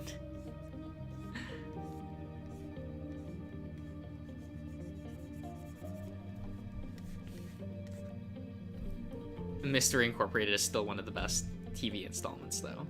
I'll die on that hill. I know that nowadays people don't really care too much for Mystery Incorporated. I feel like nowadays people more consider it like, I don't know, trying too hard or not being, I don't know, progressive enough. Like, okay, guys.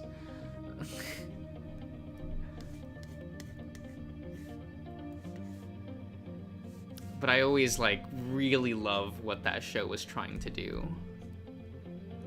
And for the most part, I think they succeeded.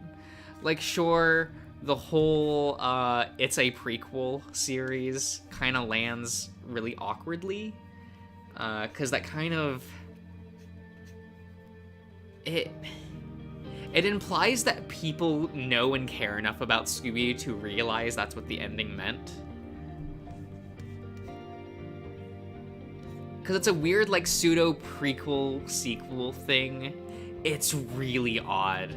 Like, oh, it's we started a new timeline, and that could be, like, it's implied that it's going to be the Where Are You timeline, and that's cool on paper, but I feel like that's almost a bit too big brain. I also will always love the scene, just for the sheer shock value, of one of the side characters getting gunned down by Nazi robots. That's just like, I get to point at that scene and say that that happened. And I kind of love that.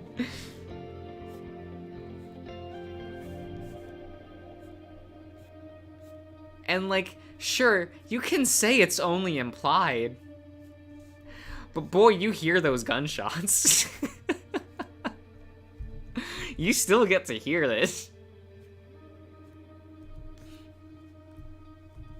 What a great moment.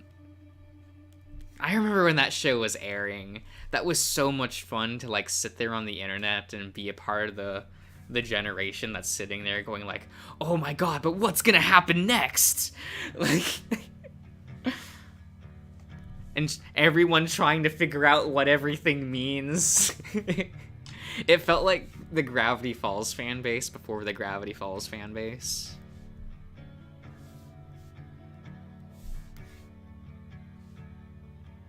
This shit is so good. It also is just the best looking installment of like Scooby-Doo art design wise. Like, we'll never have a TV installment of Scooby-Doo look that good ever again. So you gotta cherish that. It has some of the coolest art design and backgrounds in the entire franchise. They brought it back to the more gothic look of Where Are You? Which I feel like is something that the original Scooby-Doo, like Where Are You, doesn't get enough credit for, is the amount of like gothic architecture and use of like gothic themes and things in its backgrounds. It's pretty good. It's the reason why I still think like the original Scooby-Doo Where Are You is one of the most striking productions that Hanna-Barbera ever made. Like at that time, of course, we're grading on a curve a little bit.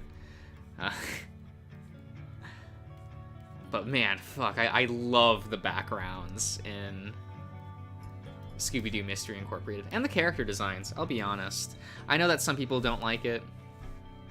I know that there are some people that feel like Diedrich J. Wyatt's character and art design was feeling a bit overplayed in that era of Cartoon Network. And I don't know, I just never felt that fatigue. Like, he was the art director for shows like Ben 10 Omniverse and Transformers Animated, and you can definitely tell with the way he does his chins. Like, everyone always has these strong chins in his shows. It's kind of fun. But he really pushed backgrounds in Scooby-Doo Mystery Incorporated, and I'll always love that. Kind of miss him. He died back in 2020, which was a little tragic, because it means that we'll never get shows that kind of look like that ever again. Because, like, no one's really been able to, like, replicate his specific look. Does this draft look alright? Is this, There's a couple things that look a bit jank, but my poor small brain can't figure out a way to fix it. I will change this hand though. We'll actually shave these off. And do this.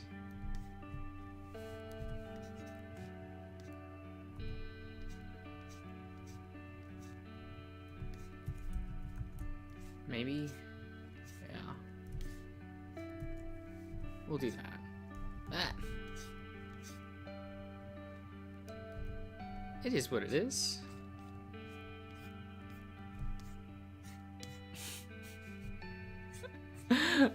Sorry for the Scooby-Doo TED Talk.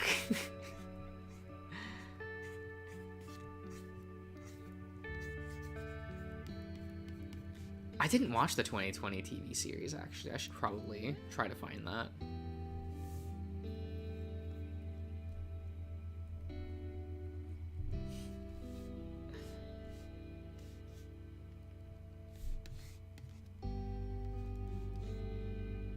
Storm does look really cute.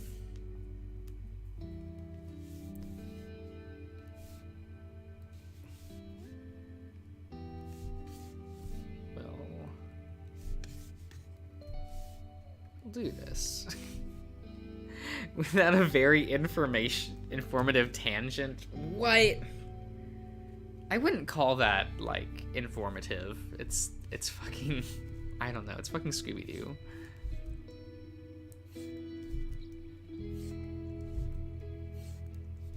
How am I gonna...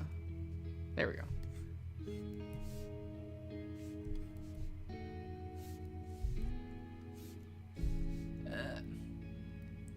I made that line real thick. Now I have to... I don't know. I guess making them... Did I do that thick? How does it look from afar? It's pretty alright. It's part of the experience. Oh my god. Is that the Josh, like, experience? Is that an experience anyone wants? Have their ear talked off about, like, irrelevant things?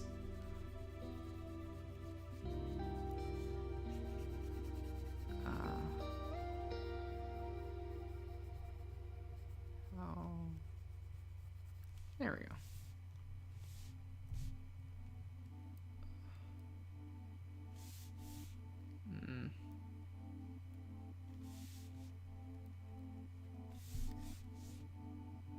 Yeah.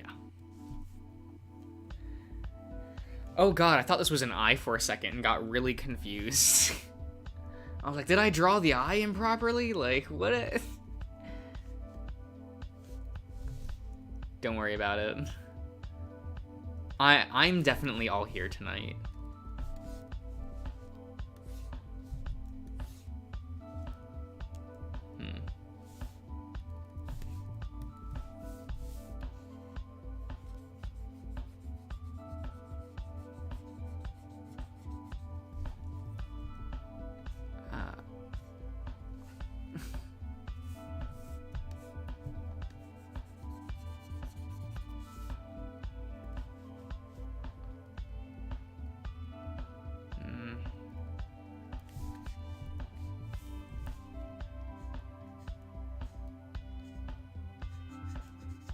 Someone with a keen eye will be able to see those stray pixels.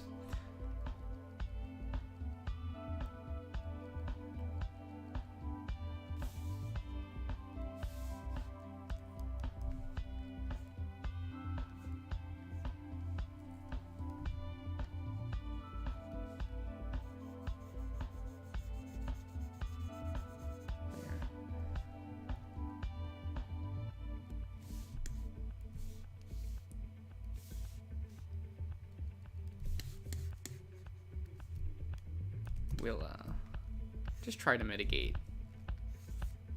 that kind of reaction, right? Ugh.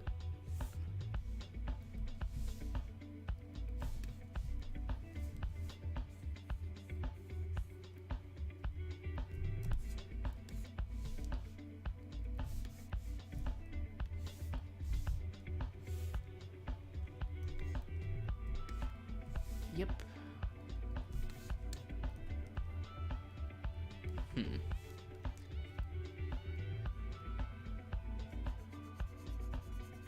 There we go.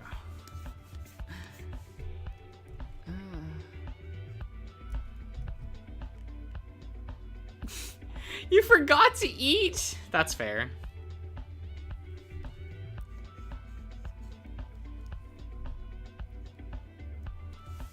I had some sukiyaki earlier today. That's probably enough for me.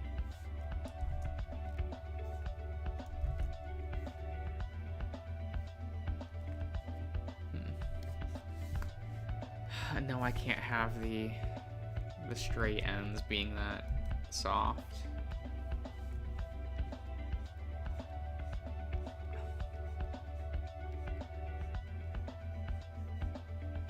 We can feather it just a little bit, not too much. Just because of the way I typically line things.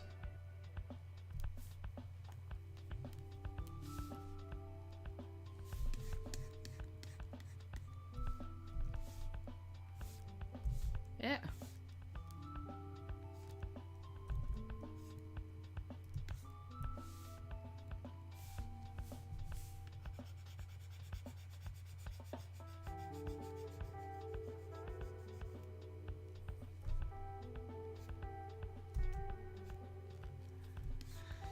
Okay.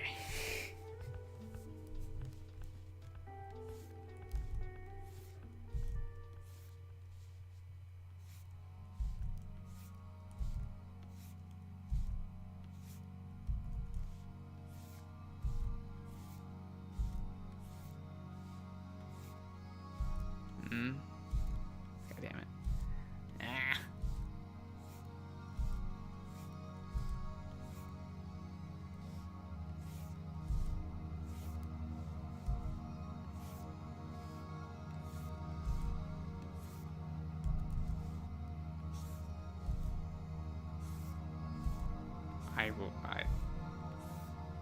I cannot draw a circle to save my life.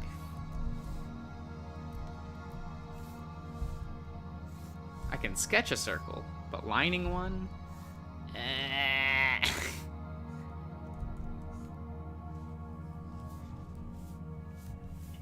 And this program does not have an ellipse tool, so I can't actually cheat it. Not that I'd want to.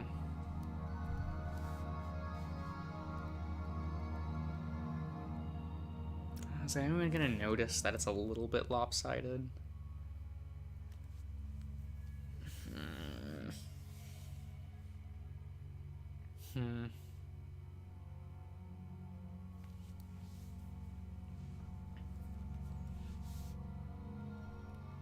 I don't know. Let's say no and say that we did.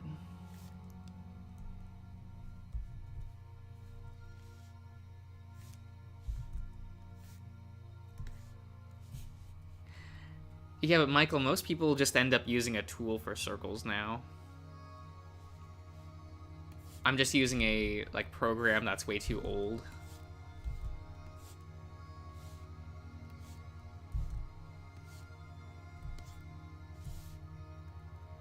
Because I'm using a program that's from the 2000s, just because it's what I learned and what I feel comfortable with.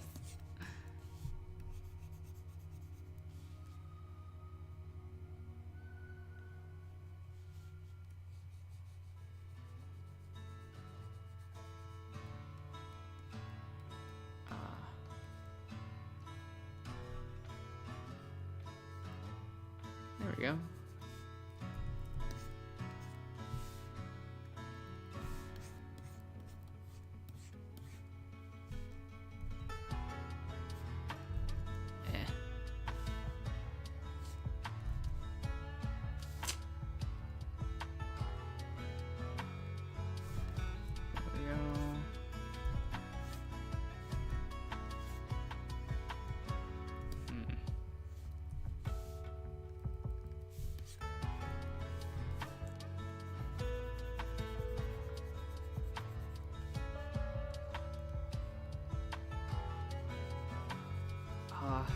That point looks awkward. I'll have to fix that in a moment.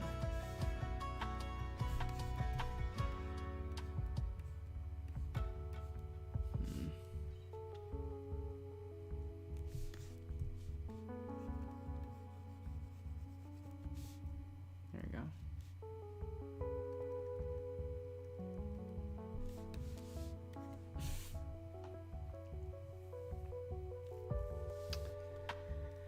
I probably should try to fix the eye placement, but I'm so bad at that I'm probably just gonna leave it as is. Yeah.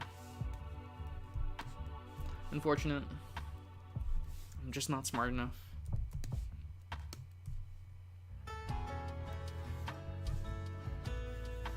Yeah.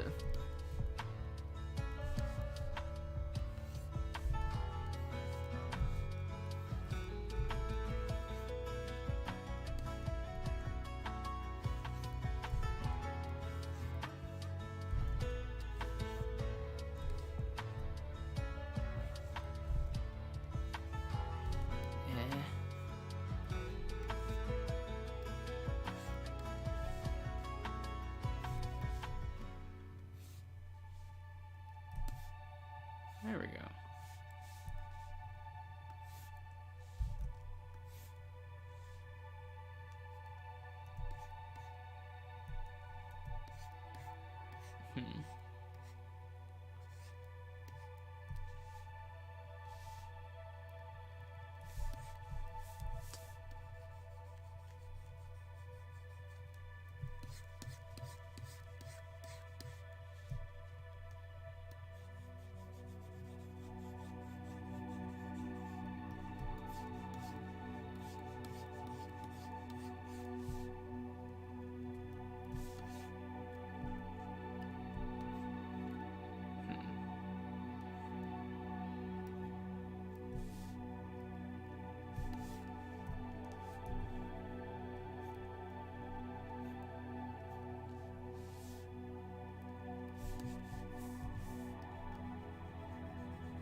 There we go. It's a little better. It's not perfect.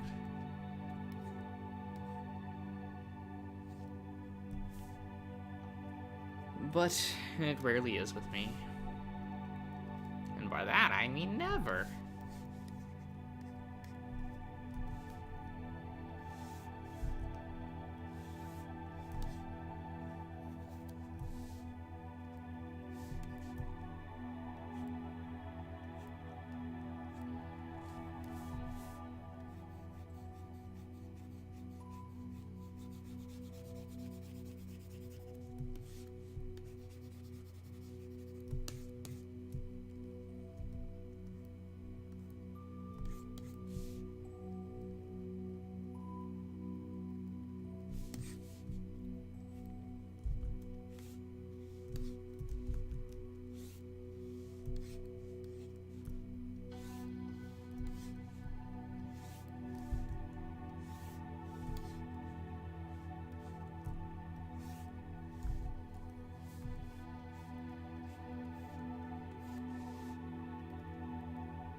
Is that distracting that it's a little bit thicker in one area?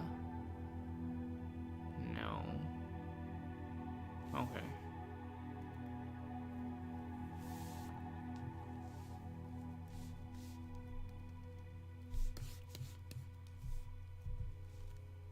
That's fine.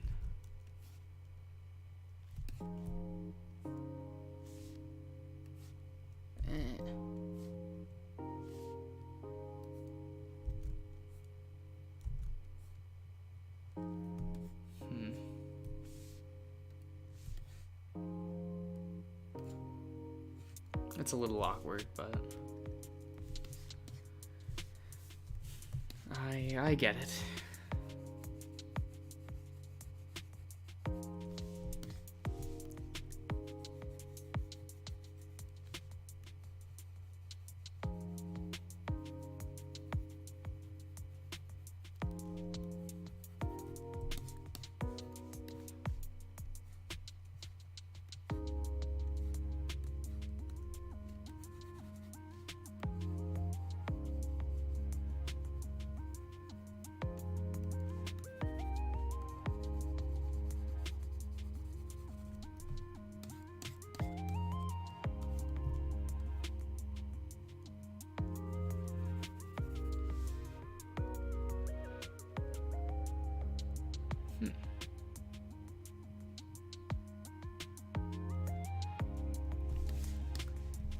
fluffy boy.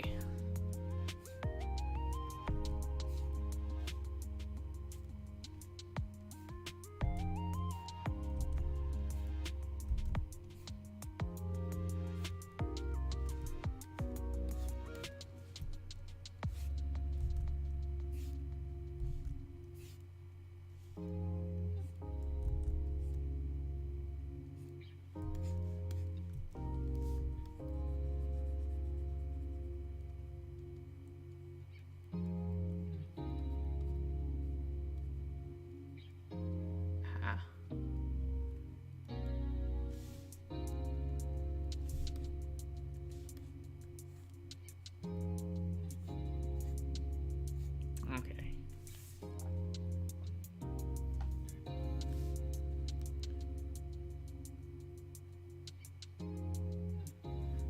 The perspective is off, but I'm just not gonna worry about it today. Not for this drawing. Whatever. This is the first time I'm drawing.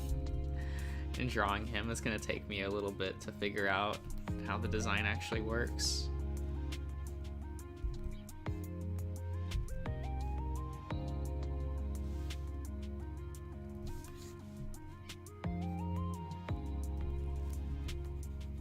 Oh, come on.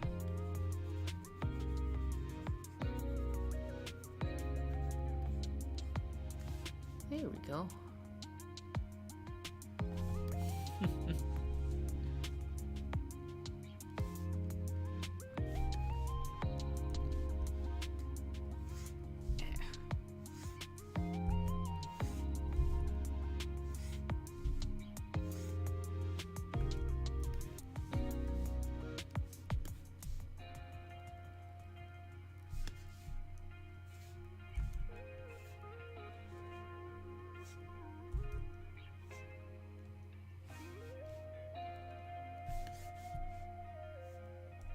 Perfect. First try.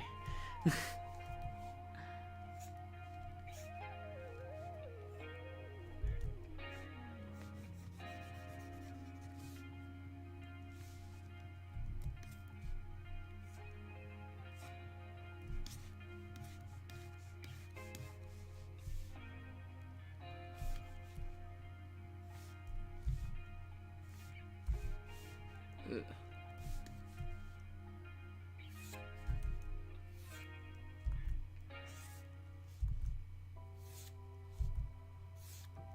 There we go.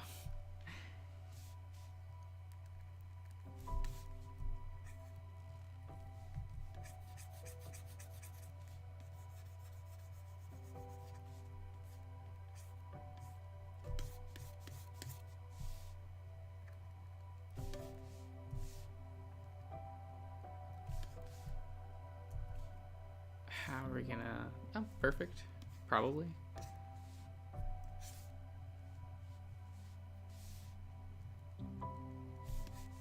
We're gonna say that's fine.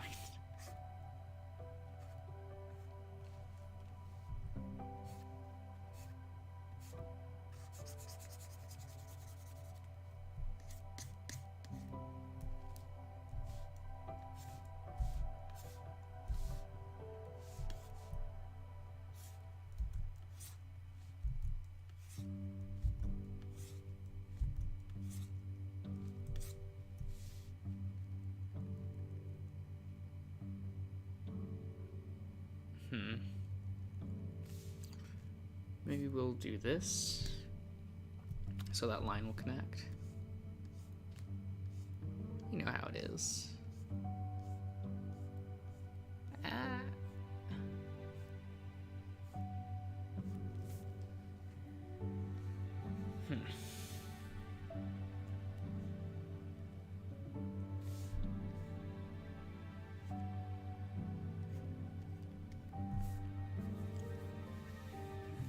I mean, he's starting to get there, right?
Oh yeah, what actually...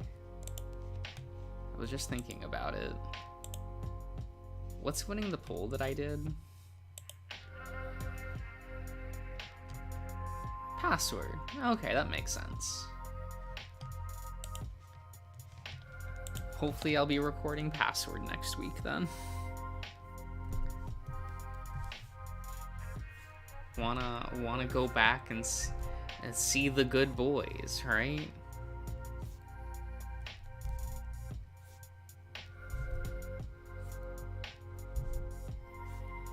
The Good Boys, and Roswell's there too.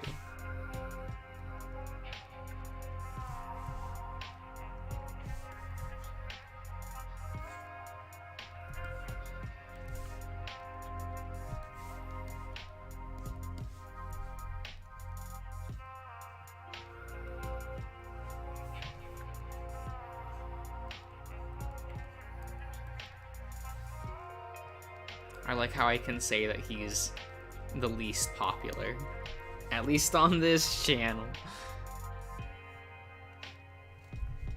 I have a poll and everything. That proves it.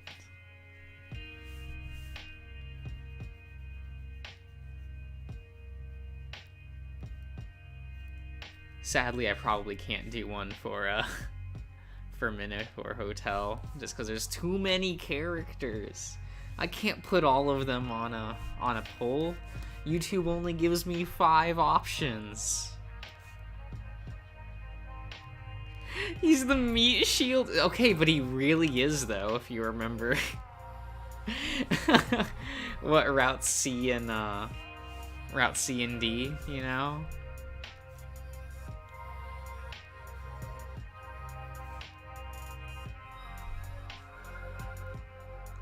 He really was the meat shield. Roswell tries in the wrong direction, right? Like,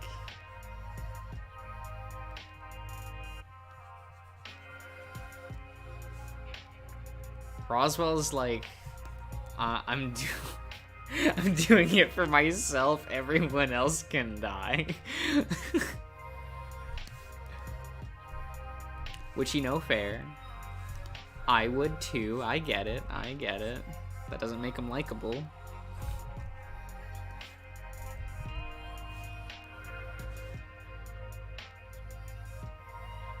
He's just bad at trying.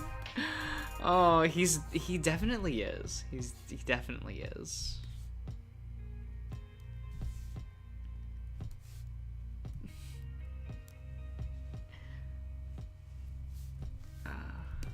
But it's okay, because we've got Tyson, right? Best boy Tyson.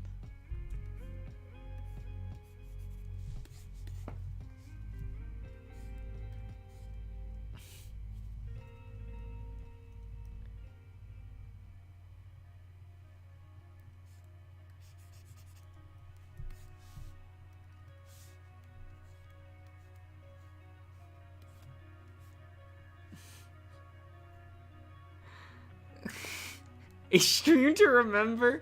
We've talked about Roswell on stream before. It's not even rare.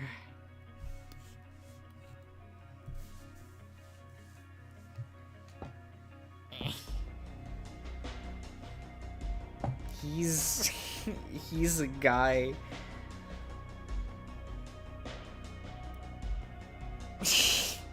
Michael. Look, Memphis is he's good. He's good.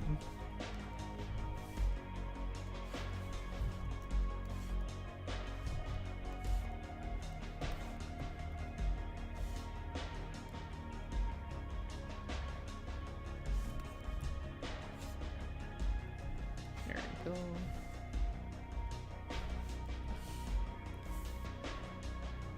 This is not good. What do you mean? Have you seen how good he looks?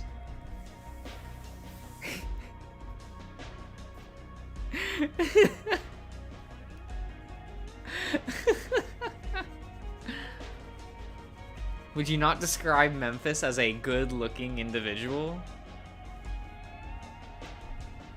I mean, the word good has many meanings, you know. I say many meanings. I don't know off the top of my head.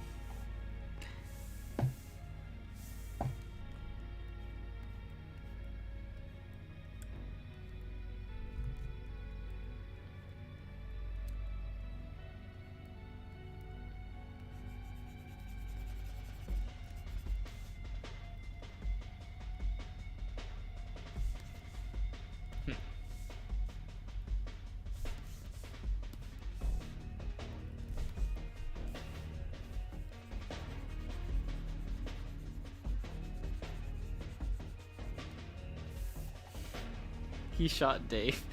Who wouldn't?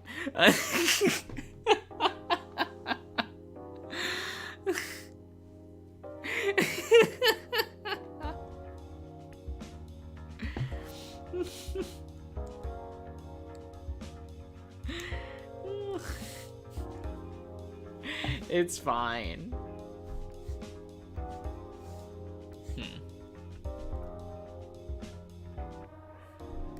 How do I...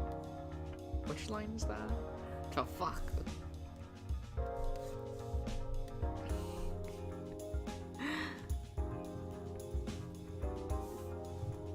First being Orlando! What?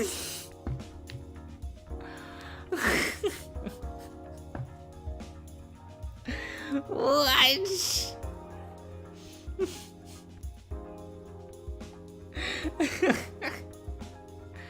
I don't know. Dave and Orlando... they rank fairly low for me.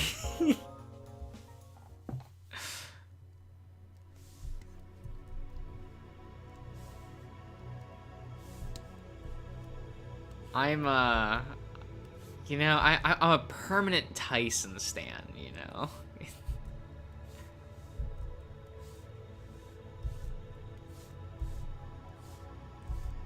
Since Tyson is like the only character who has done nothing wrong.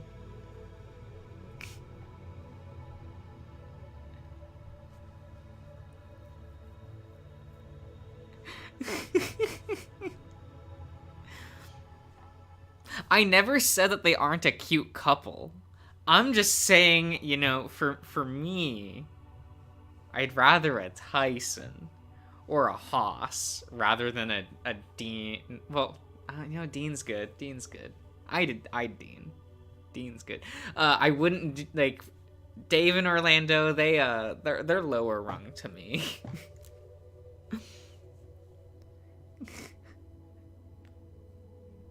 Here's about Dave. Yeah, I see exactly. Exactly. Also, welcome back, Brian. I assume you left. That's probably for the best if you weren't here for the Scooby-Doo TED Talk. No one should have been here for that. No, Dean is good, guys. Dean is good. He's just... It's his route that's bad.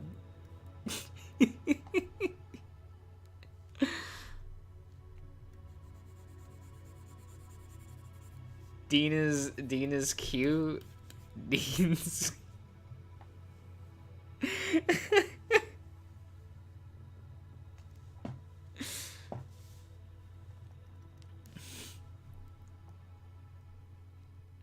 Scooby-Doo Zombie Island is the best Scooby-Doo anything. Brian, I would argue against that. Zombie Island's up there. It's one of the best. I don't know if it's the best, though.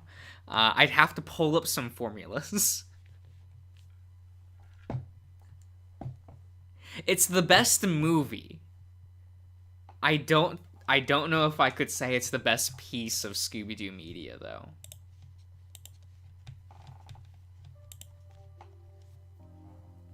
If you get it, it's fine. Dean is just barely above Roswell. No, he's hot though. Dean is Dean is good. He's big.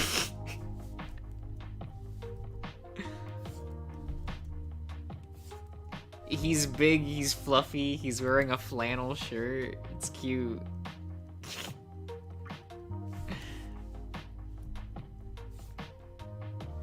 I'm not basic, you're basic.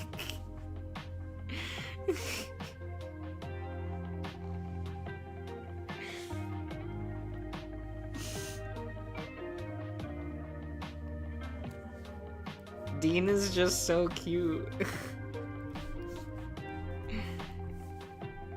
He's got one of the cutest smiles.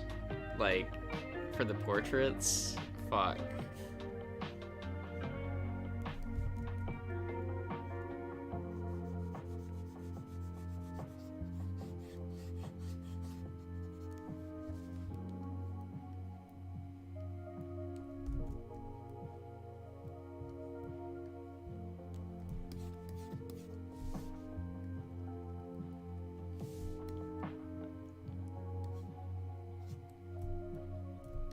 Yeah, he's coming along.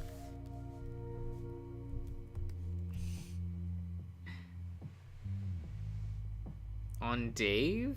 No, I like Dean for myself.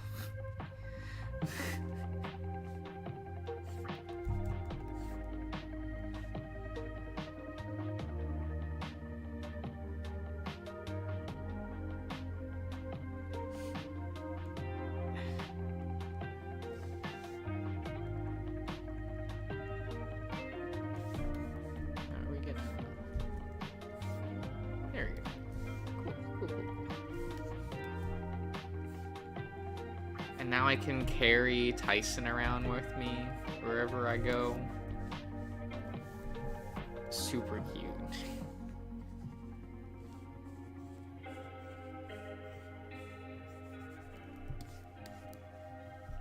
He is a good boy, cute boy.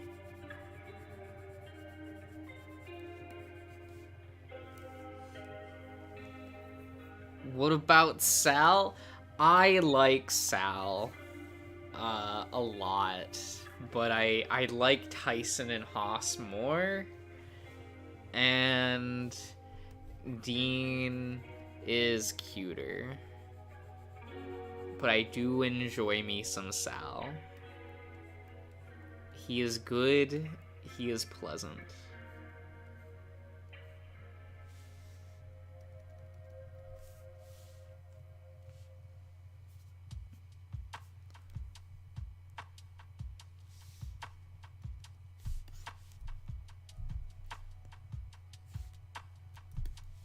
He seems like he would be a great flotation device for swimming.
He also, Sal also, like, just lifted Tyson. I don't know, there's a scene really early on in the game where they describe that, like, he lifts Tyson off the ground to, like, stop him from engaging Dean or something. And I just think about that every now and again. Just like, oh, like, just imagine, like, Sal just picking up, like, holding a little frumpy, like, Angie boy. I don't know, that's really funny to me.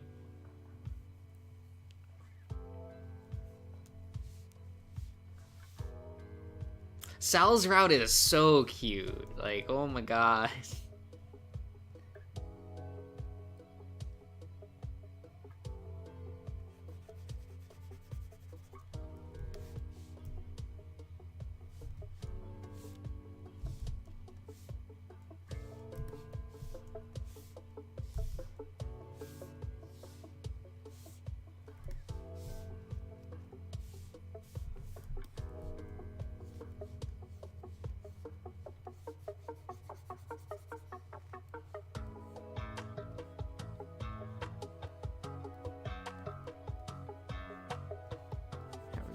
Yeah, you know, that looks alright.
Yeah. Here we go.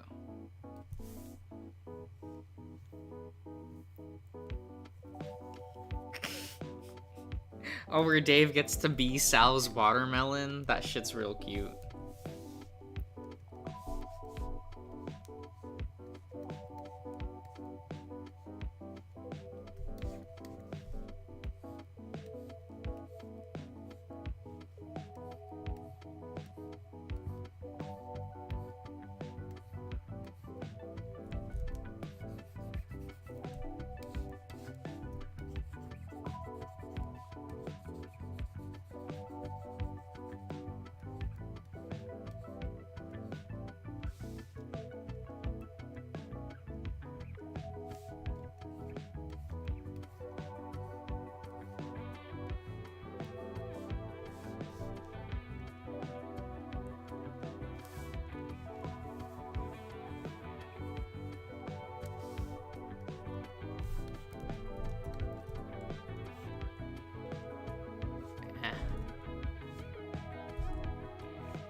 I'll be back in just a minute.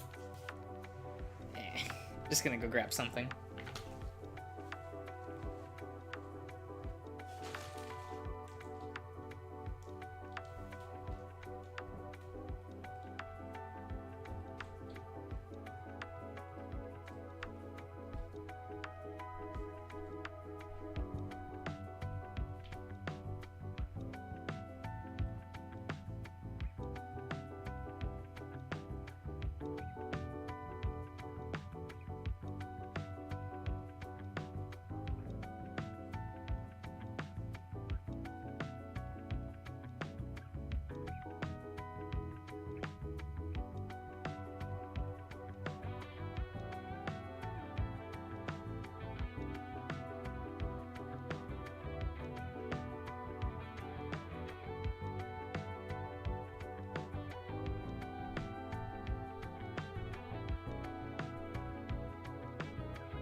Watch it be an apple? No. You think I would eat an apple live on stream? No. I got a packaged cookie instead.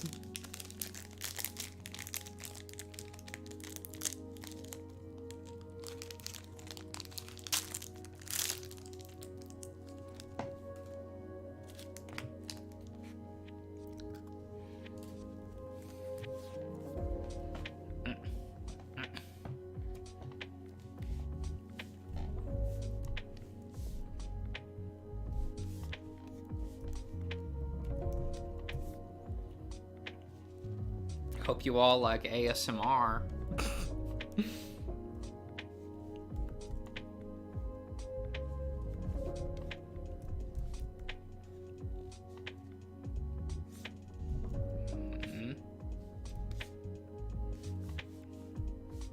Interesting. Okay.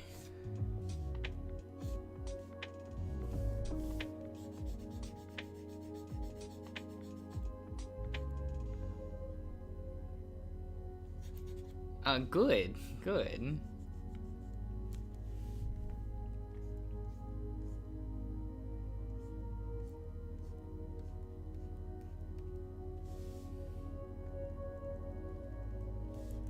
If you can't hear, that's all good.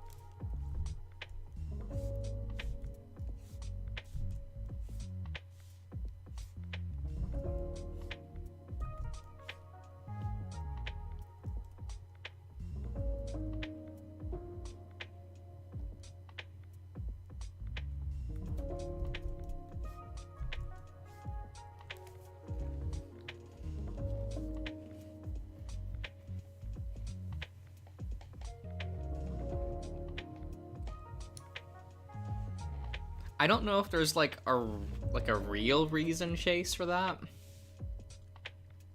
I always thought it was just that way to be funny.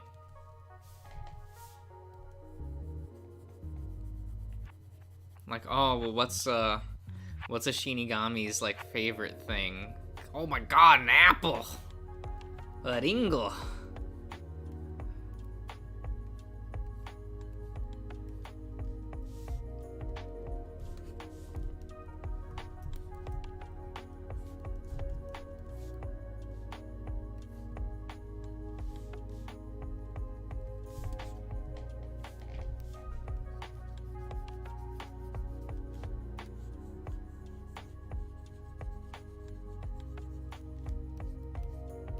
I don't know. There could be some, like, weird reference that I'm not getting with that.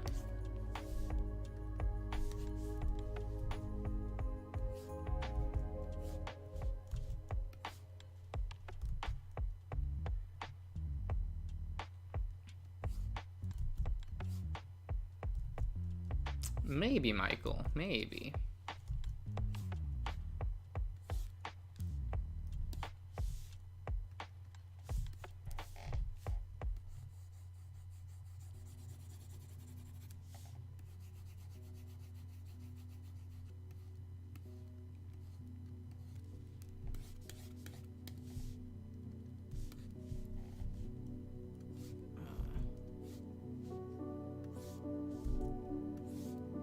There we go.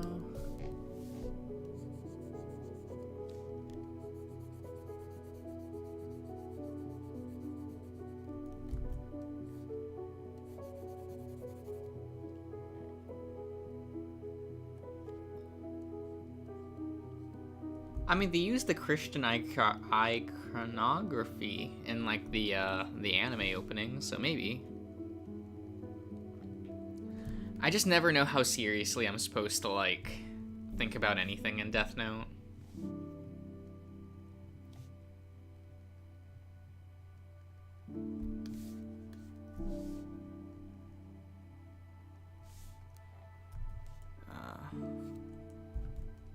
given that like the manga's written to be a comedy.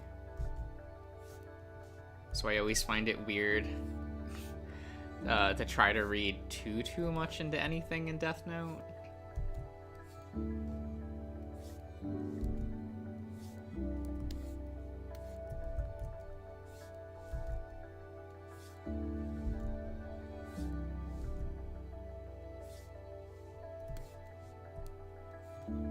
Kind of big brain though.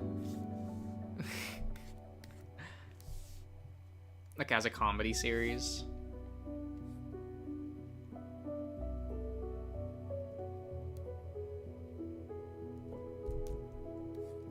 Oh yeah, like the writer of the manga has stated several times that like, yeah, Death Note is a comedy.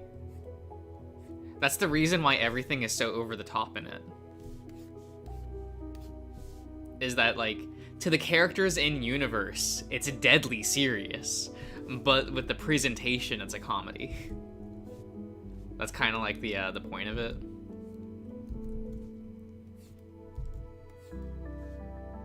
That's why it has a comedy director for the anime.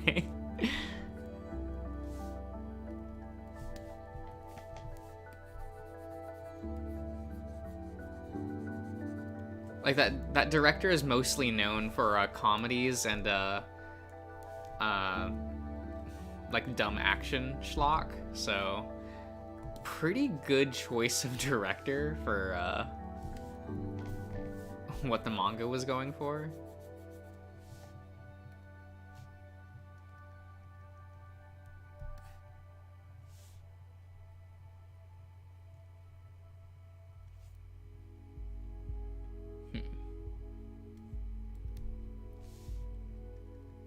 Well, there's more than just the chip scene. You have a lot of like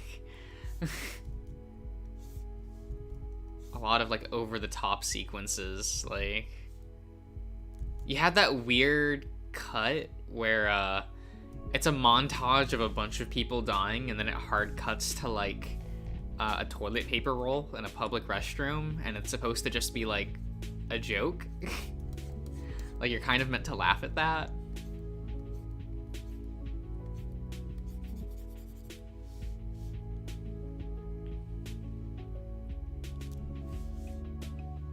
I kind of have always assumed that the international advertising for Death Note kind of dropped the ball a bit. Like I feel like they thought it was a serious drama almost, and they kind of advertised it that way in the States at least. And it's like, nope, it's kind of just meant to be a comedy. He referred to it specifically as a dark comedy because, you know, it's people are dying, but you are meant to laugh about it. That is the reason for like all the over-the-top shit, just for no reason. It's supposed to be comedic. That's why Ryuk is always doing like all those flips and shit. It's just supposed to be a bunch of visual comedy.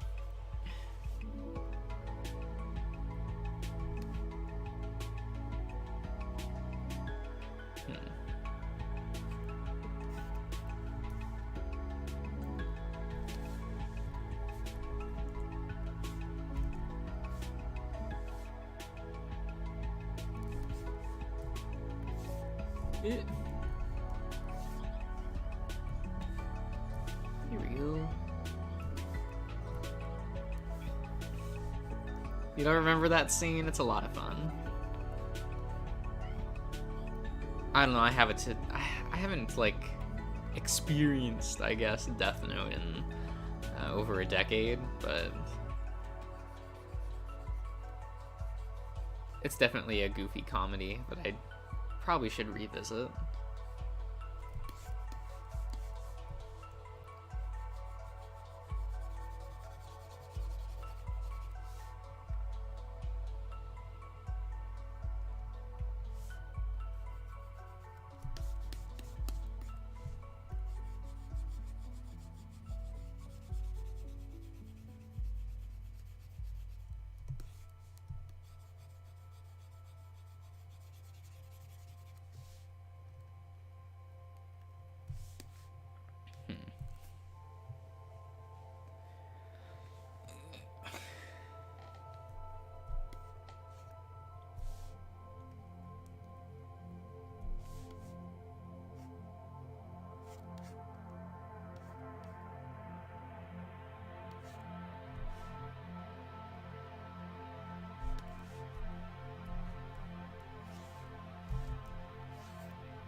Okay.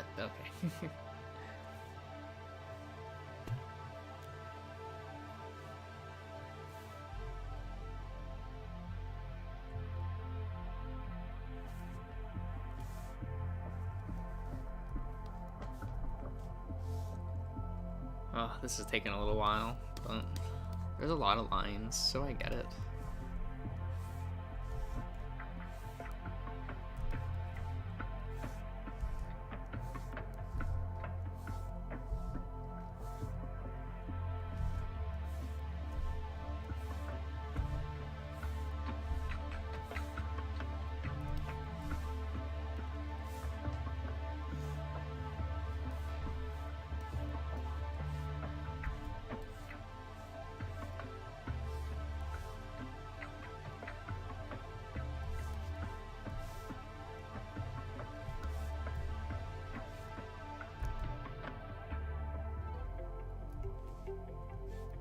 Okay.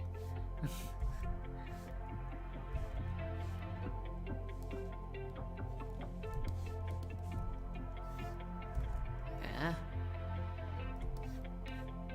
There we go.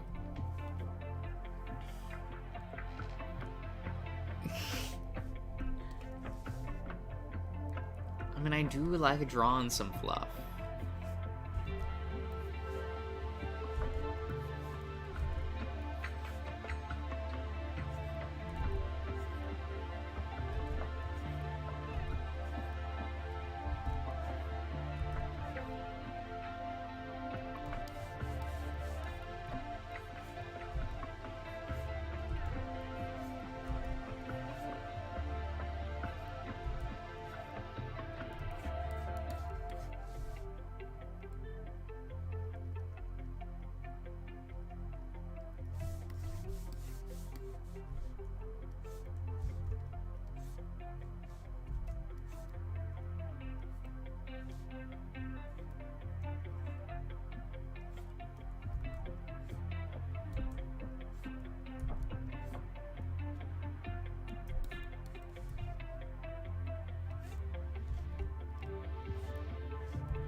Okay, that looks... No one's gonna be looking at the nostrils anyway.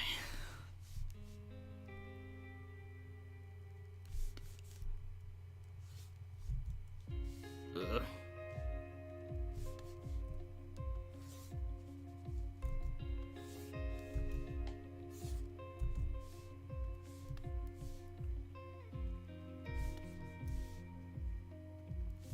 I do not like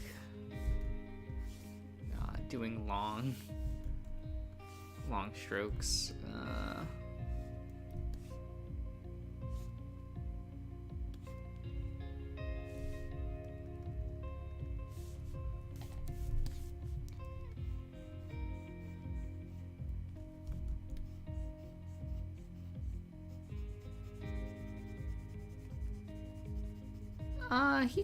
Does he?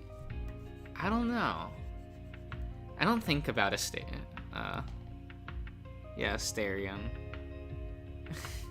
enough to remember that.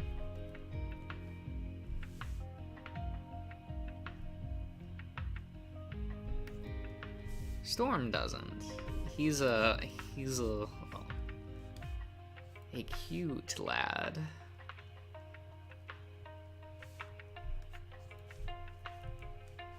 Doesn't need all of that.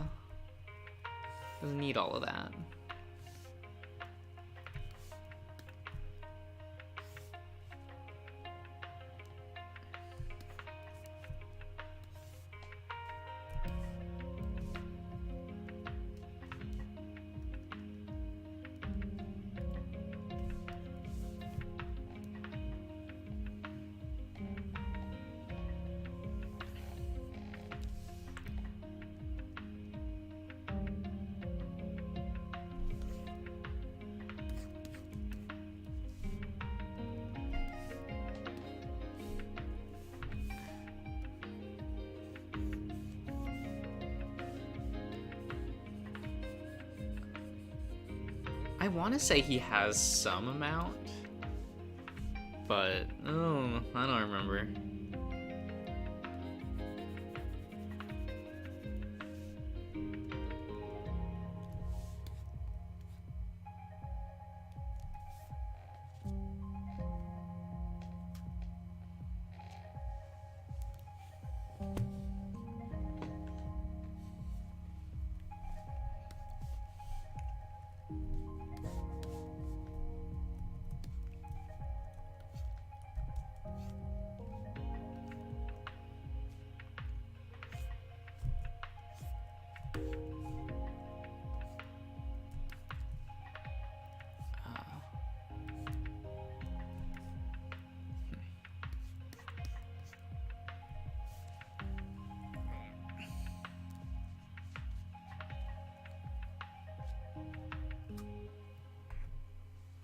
Okay.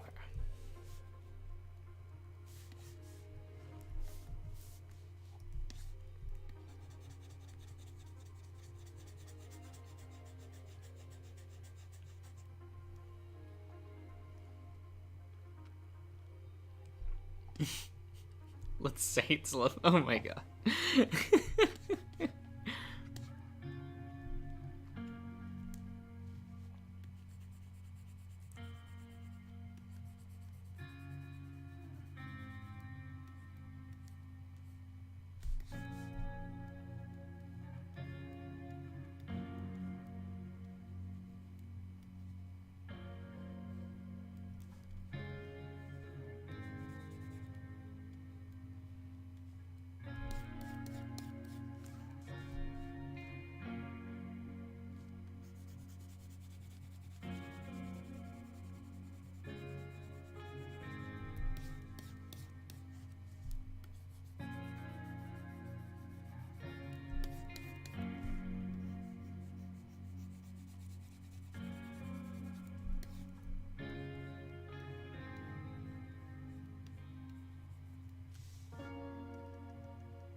We'll shave that line.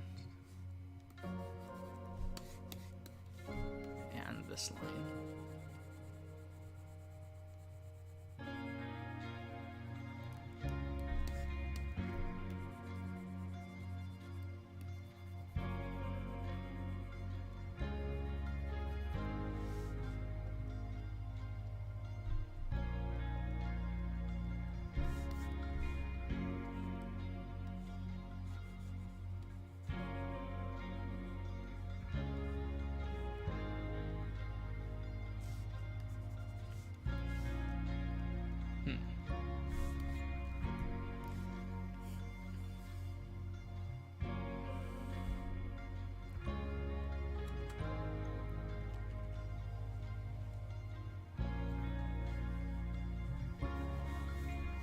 Yeah, it's all coming together.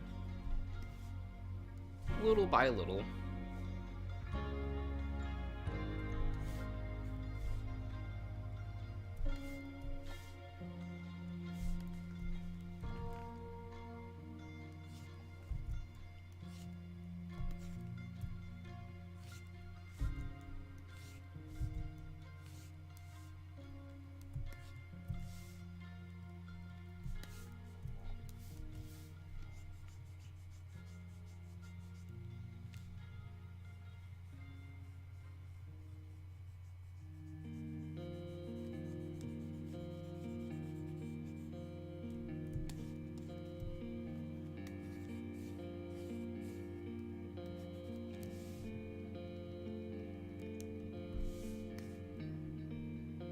Big round boy.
Josh, are you gonna play the bad ending of Minnow Hotel?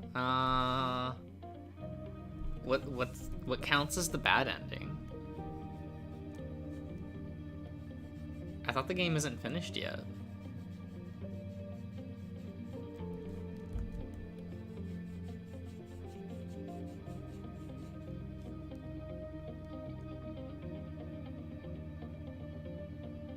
Do you mean like Ruthless? Is that the bad ending route? Okay. Yeah, I was planning to do Ruthless. An entire route in which I get to be mean to Asterion? What? Like that sounds amazing, right? Like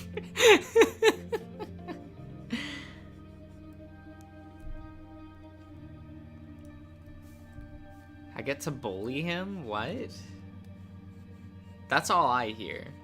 I don't actually know anything about Ruthless other than, like, it's called Ruthless. That's about it.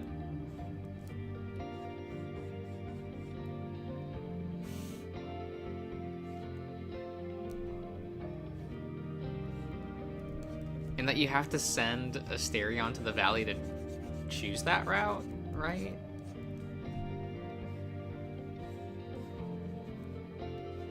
Sounds pretty good.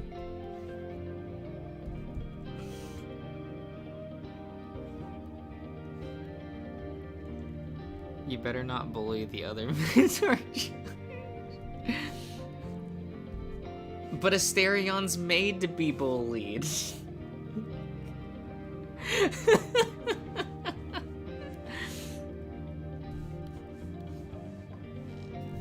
Isn't he?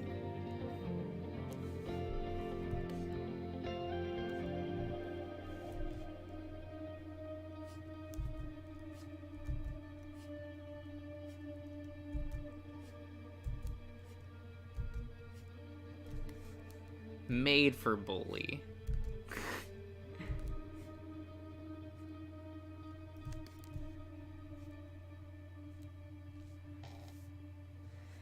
That sounds heartless, I mean.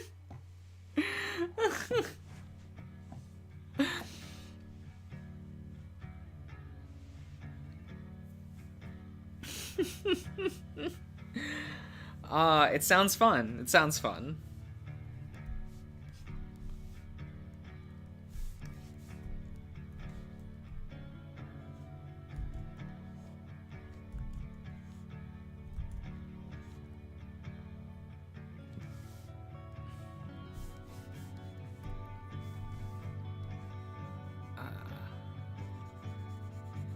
But yeah, I'll probably start Ruthless once I finish base game. That's the phrasing I'm gonna use currently.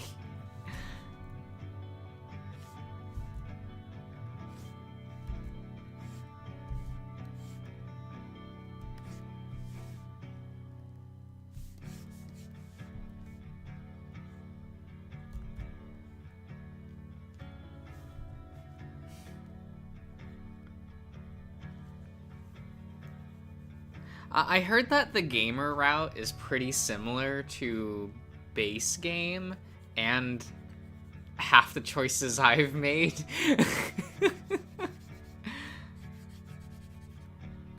So I'll probably I want to do speedrunner later. I'll do Ruthless first before speedrunner.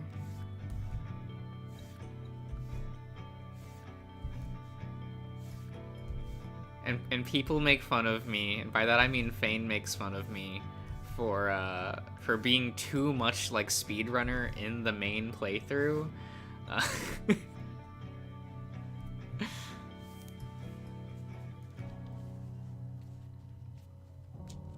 I remember getting a lot of comments on that. The video, the part where you first talk to the Snake Chan, I've already forgotten his name. Snake Chan, that's his name. It is now, anyway. I remember getting so many comments of people going like, "You're doing it wrong." And I'm just like, okay.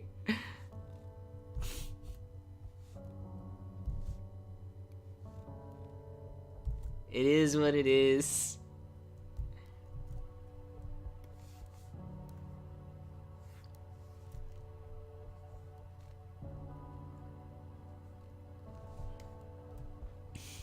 Argos? Was that his name? Argos? Yeah. Right, I made that joke at the beginning of Minotaur Hotel. Yeah, yeah.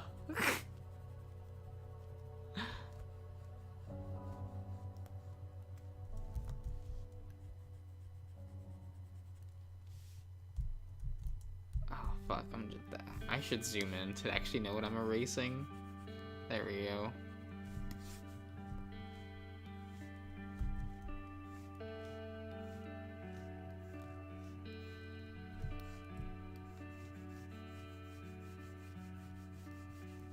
Snake Chan.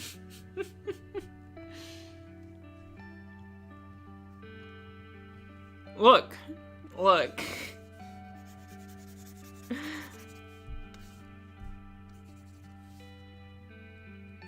I'm constantly just in my head giving characters new names.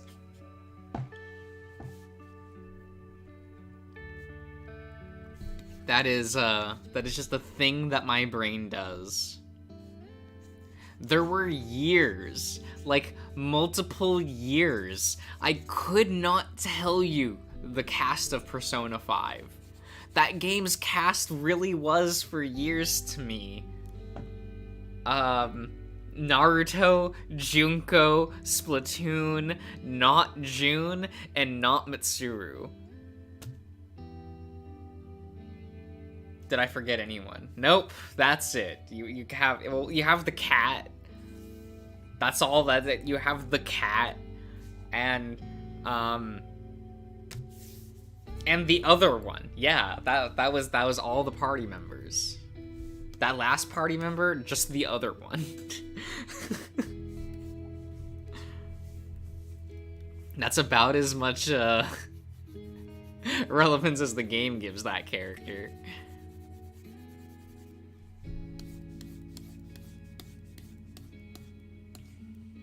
There was like, oh, what was that game? Outlast?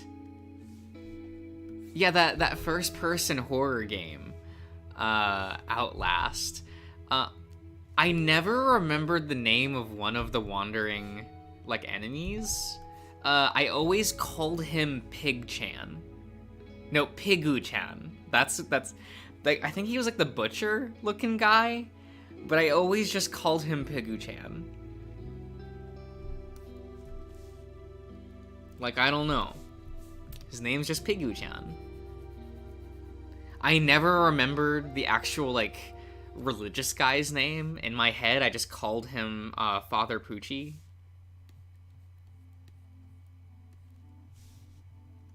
I think I call him that in my one Outlast video on the channel, which was uploaded, like, 7 years ago. So it is what it is.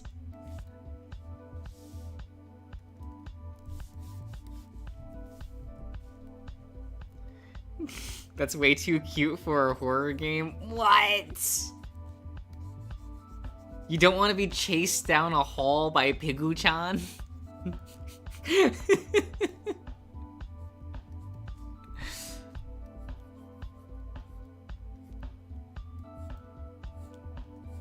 Does that not sound fun?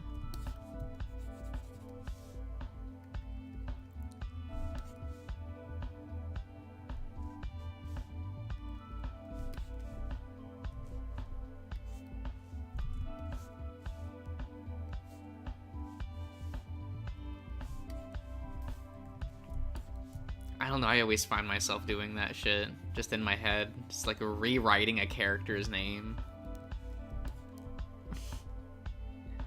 The Indonesian horror game? No? I think Outlast is American. I don't know, though.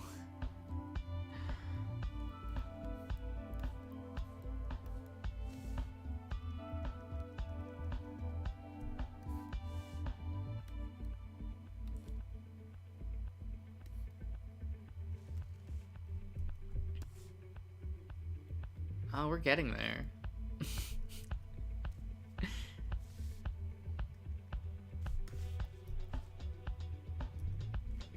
It sounds too much fun. Ah, you don't want to have fun playing a horror game?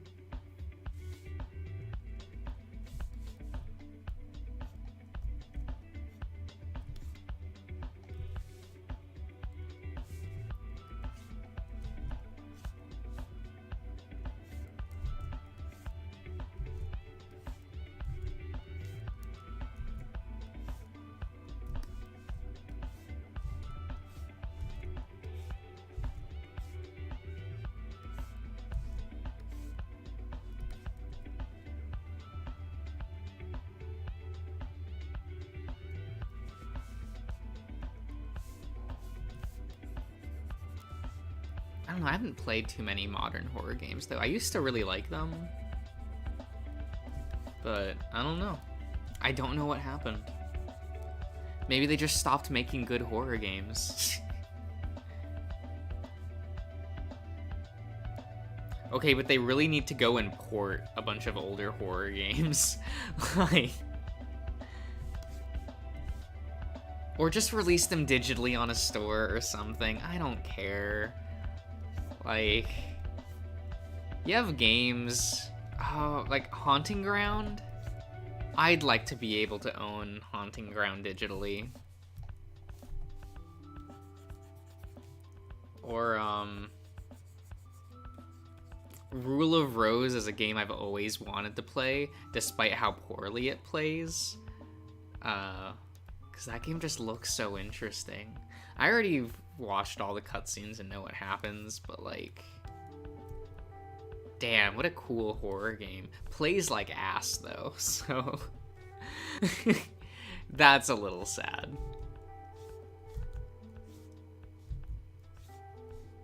But I haven't played, like, a modern horror game, actually. I'm discounting, like, Echo and such. That's cheating.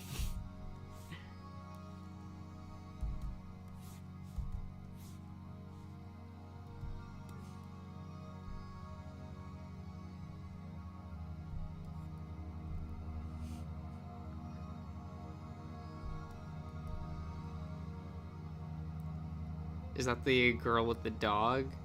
Yeah, Haunting Ground. And Rule of Rose, actually. Both of those have girl with dog. That was a big thing. There was a few there was a few horror games in the PS2 era where it was girl with dog.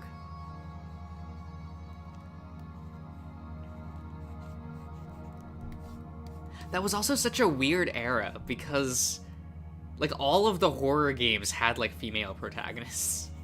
And you don't see that anymore.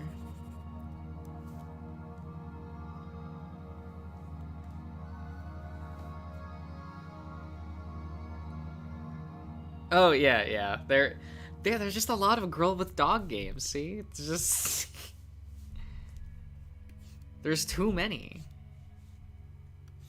Like, just earlier today, I retweeted, like, a funny jokey joke fan art of Heather, because Heather is probably my favorite horror protag. She's so much fun.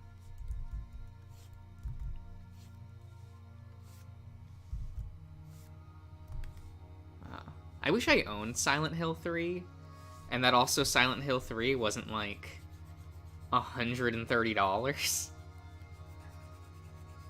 Konami, please. Please understand.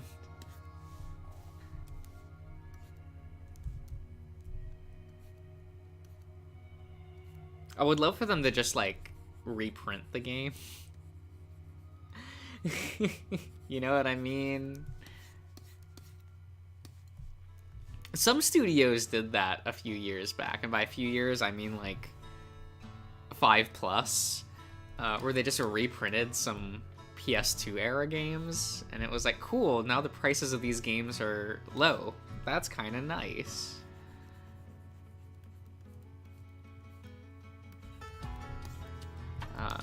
It's a shame about everything else.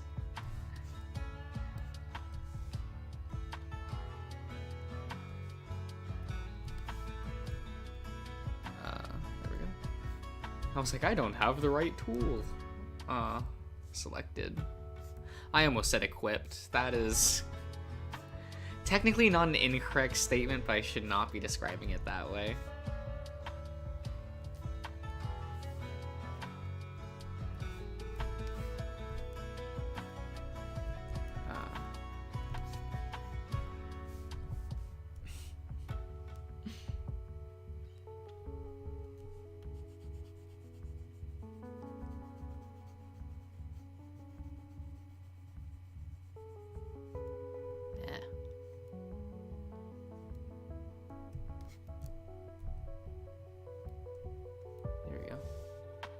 Cool.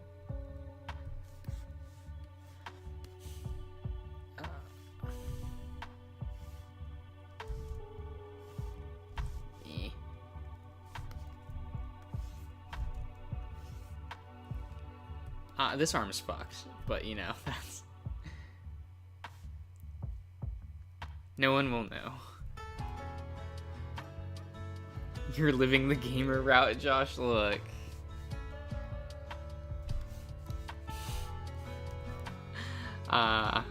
That's fairly true.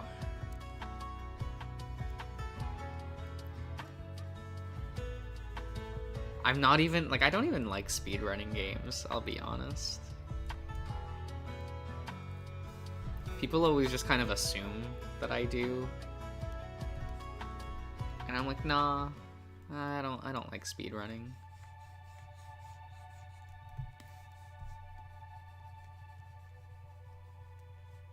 Like, I like playing games efficiently, but maybe not that efficiently.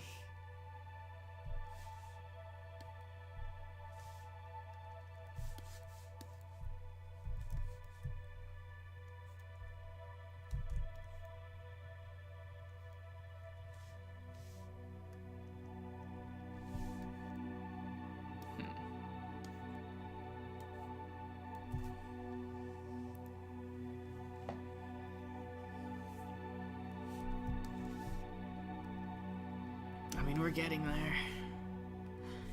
We're slowly getting there, Storm.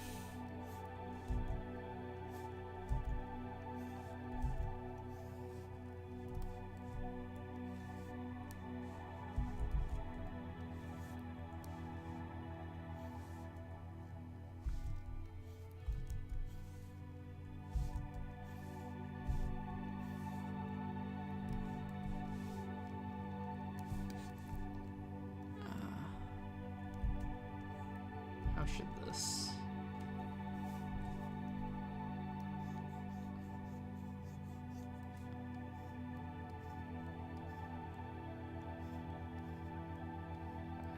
There we go. Cool.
feel like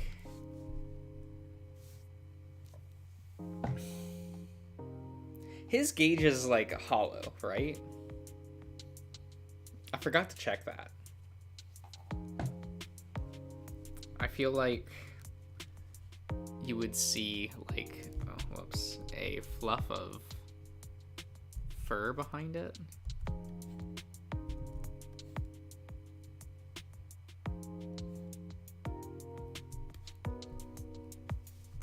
I'm going to assume.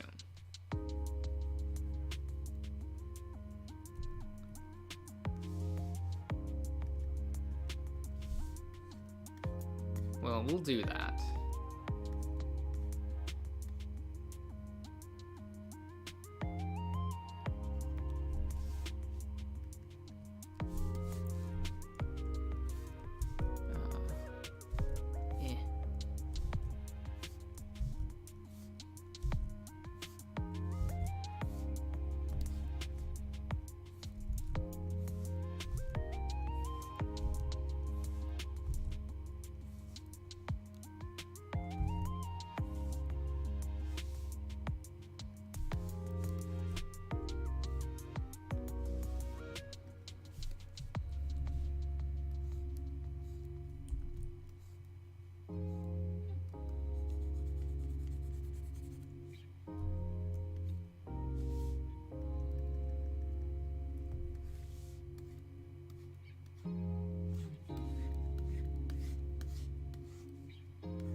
I mean, I think he's recognizable at least.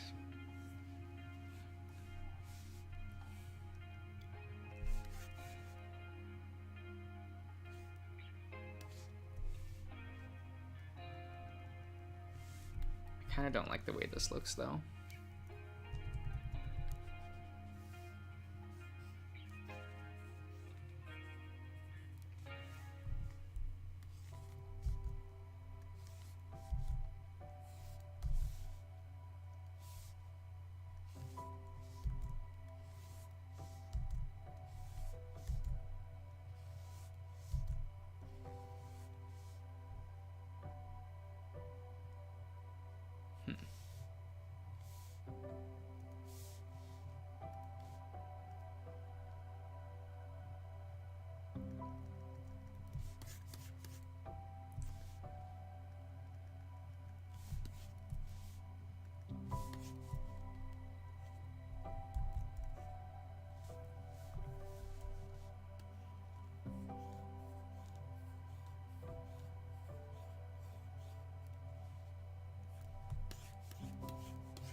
What does a cow tail even look like?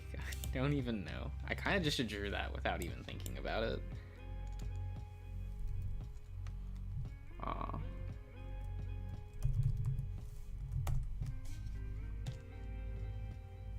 What's his sprite look like? What does his tail look like in a sprite? Okay.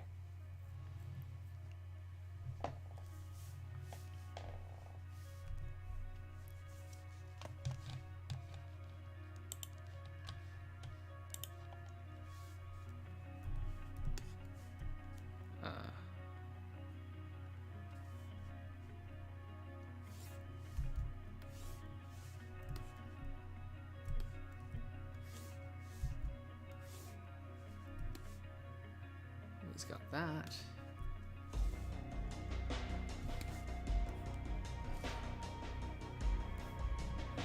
Sirius, hello!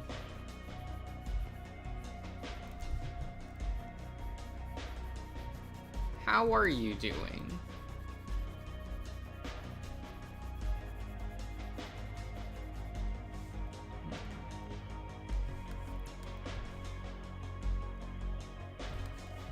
How did this get here? Okay.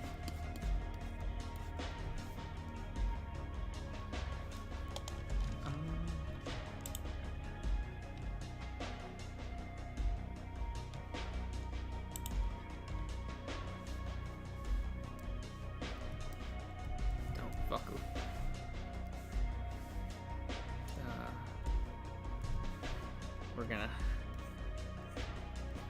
sketch out a new tail, I guess.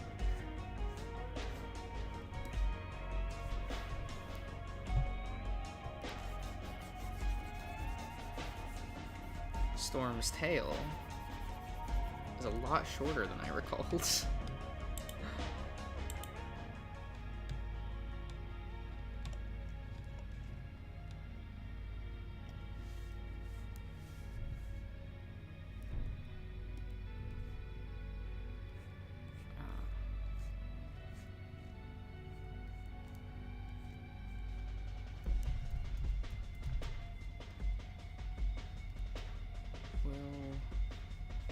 Do that.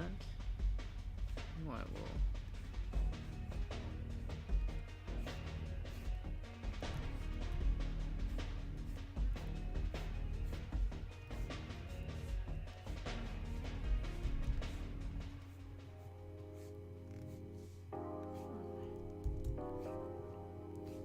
Make that smaller. Something like that.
This is...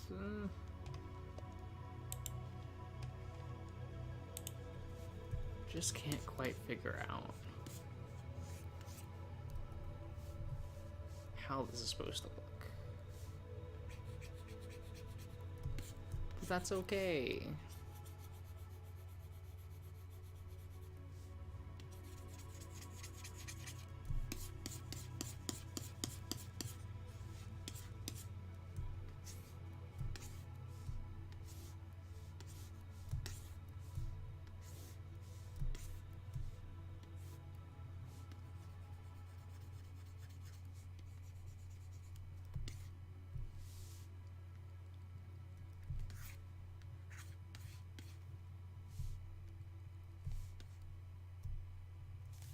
I just don't know how long the tail should be. Like, it looks real stubby in the portrait.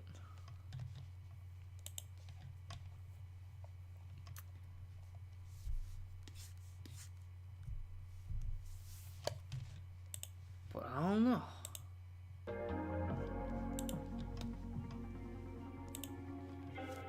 I probably shouldn't fret about it. Probably not.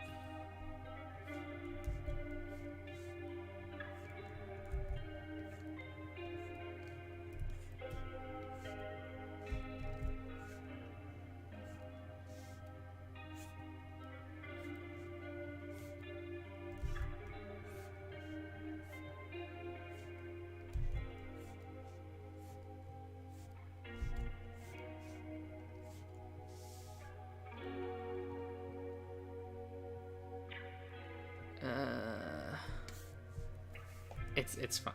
It's fine. Just don't worry about it.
Okay.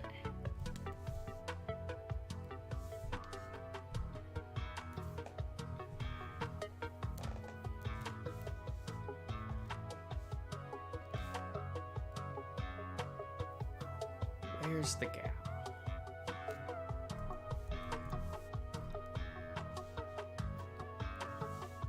This would be easier to help me.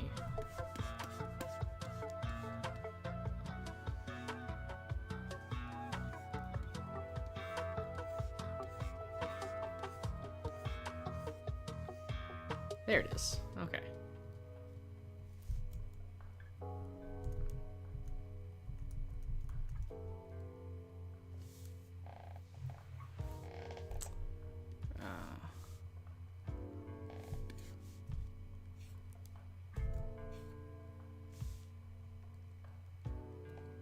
Completely forgot. Okay.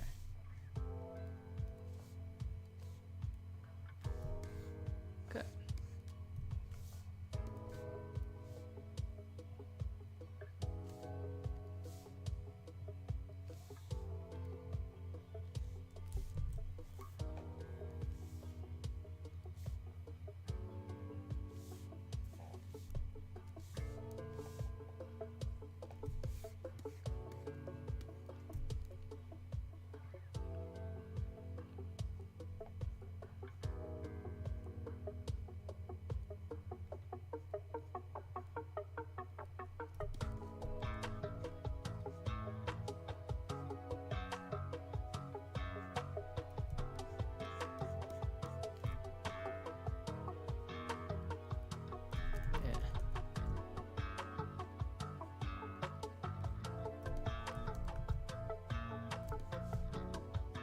everyone's favorite part.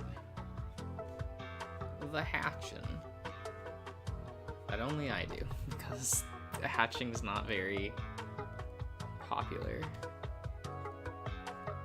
Of an artistic choice, anyway.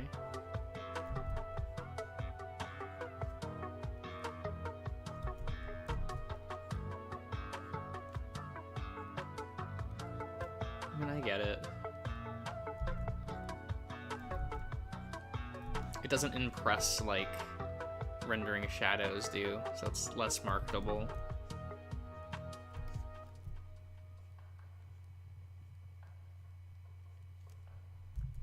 And time consuming in a different way, so.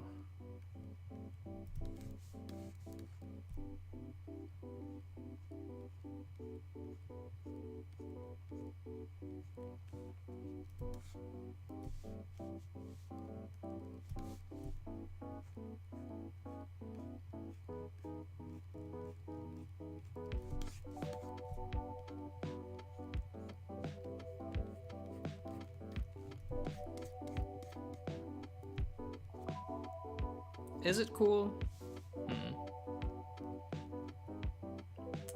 I never know.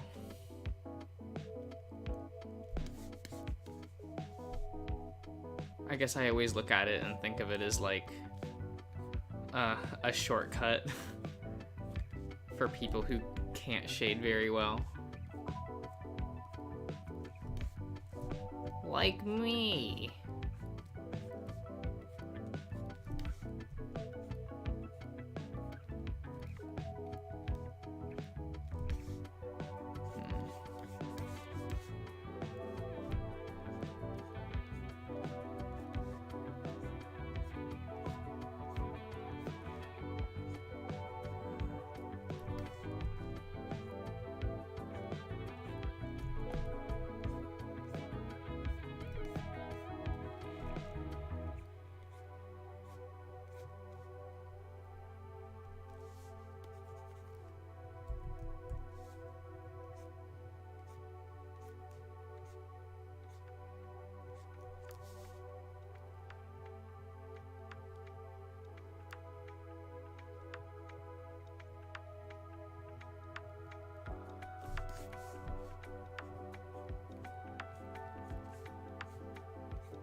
Was using the wrong color for a second.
Chase, how could you?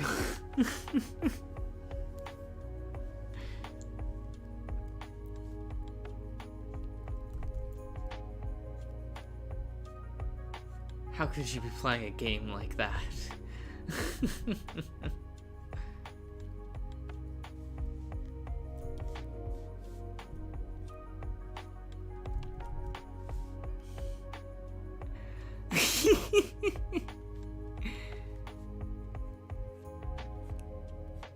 But you could be playing anything else.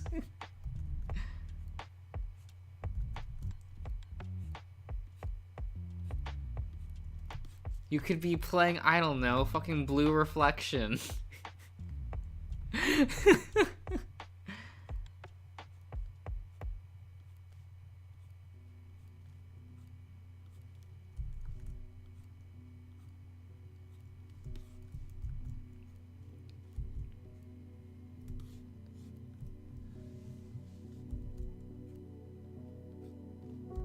Yo, apparently a sequel to Blue Reflection came out, like, last month or something. Shit's like... I can't believe it. I didn't think enough people cared about that brand to even, like...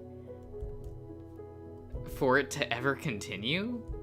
I know that there was an anime last year. But it still felt... like, that also felt weird.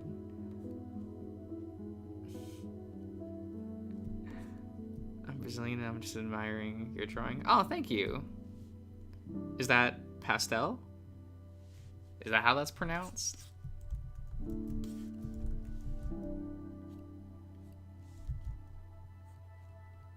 Thank you for dropping by.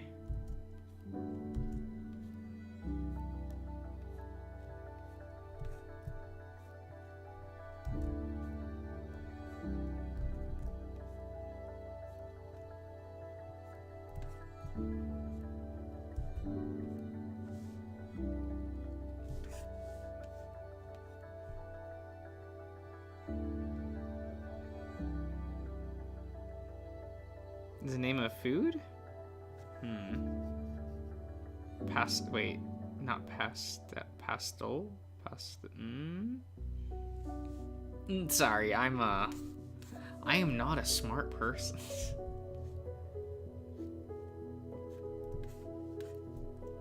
You can tell by the rest of the channel.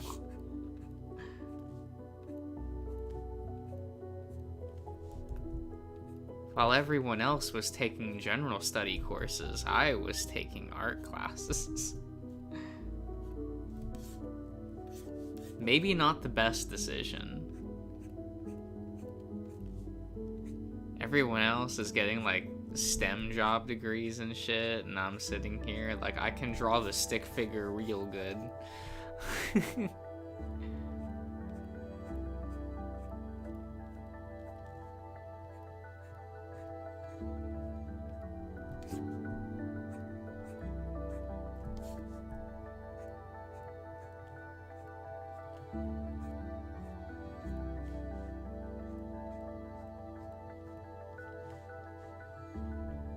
The Ratchet and Clank remaster, Chase, please, please.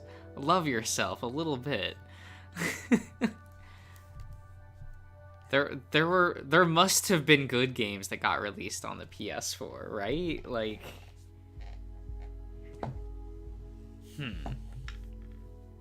Wait, do I own any games I actually like on the PS4? That's a good question.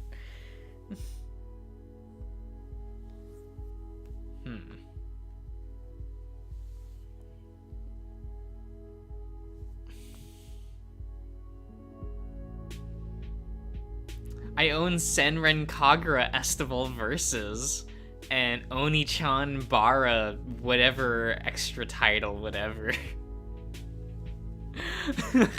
Are those games that Oh, I also have Omega Quintet. I think I see that over there.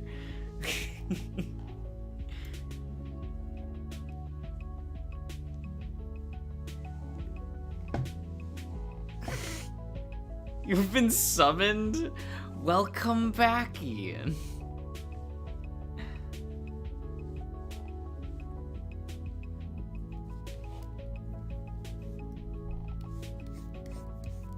How am I gonna...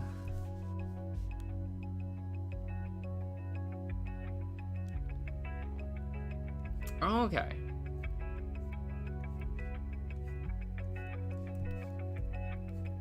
I've seen that before.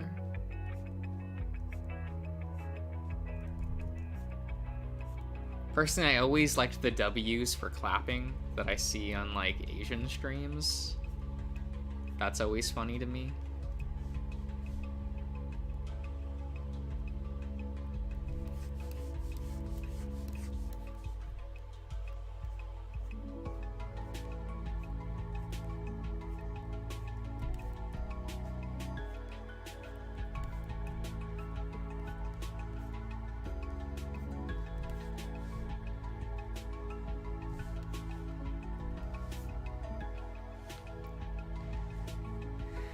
Don't have Taco Bell. Damn.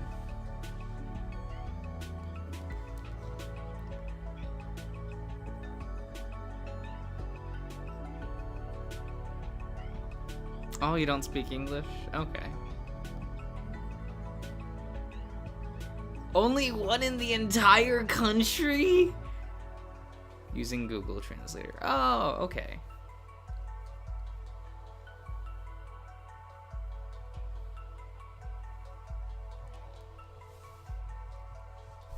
Right.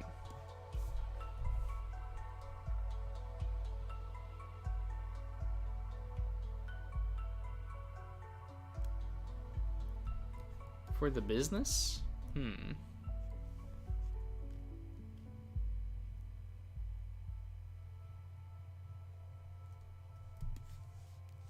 Chase!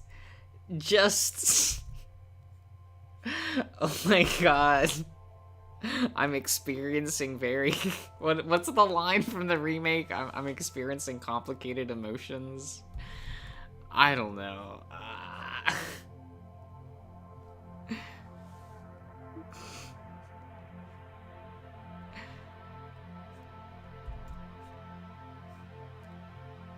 Man, they like toned down Ratchet's entire character. It's so sad.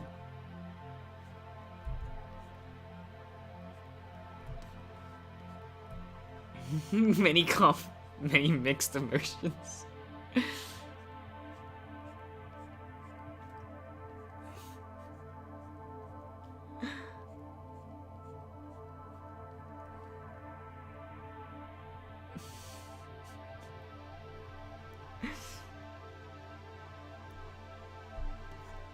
It's fine. Love the belly on this guy. What? It's fine. Don't worry about the belly. It's all good. It's all good.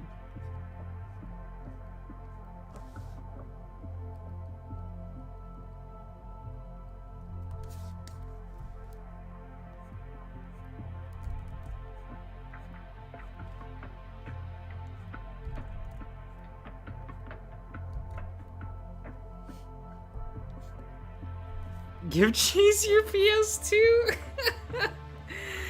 Oh no. Look, I have to clutch my PS2 close. Like, that thing's too valuable. There are now too many games that are hard locked to the PS2 that, like, what? No, I need my PS2. Sorry. What if I want to play shitty old games like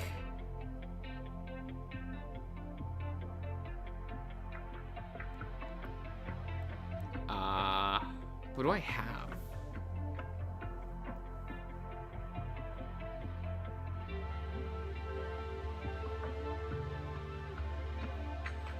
I mean, I'm looking at a bunch of games and I'm like, I wanted to like jokingly say like a bad title, but I'm looking and I'm like, man, I do just like my PS2 collection. Like, I love Katamari, I like Shadow of the Colossus, Okami is rad, Dragon Quest VIII is cool. Uh, oh wait, yeah, not a few years ago. This was like years ago. I do for some reason own a copy of B Movie the video game on PS2 because a friend gave it to me. I've never played it. It's just sitting there. Maybe one day I should pop it in. See what that's about.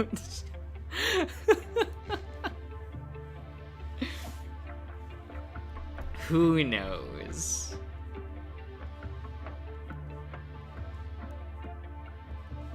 Maybe it's secretly amazing.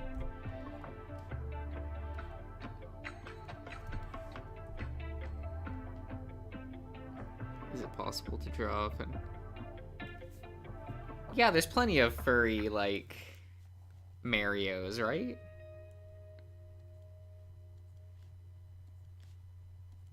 I mean, we got a furry Bowser. A furry Koopa King.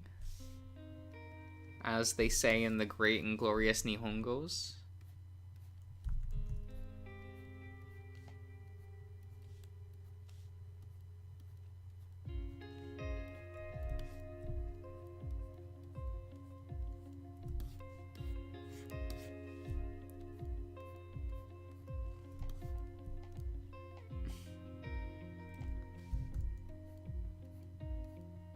Oh, Odyssey was the weird, like, possession fetish game, right?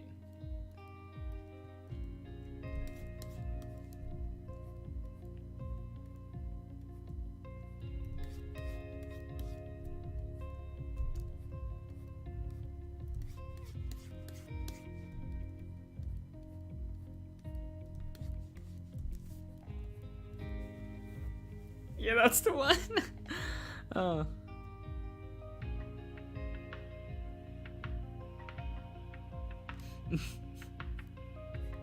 Oh, yeah, I get it. Language barriers can be weird.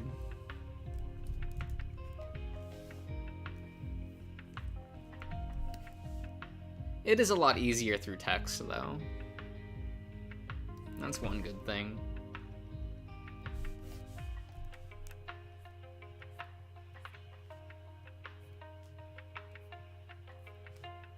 Because I've definitely had to, like, Google Translate shit to communicate with people on weird forums. I say forums, but, you know. On 2 channel.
Kirby hit the fetish string? Oh my god.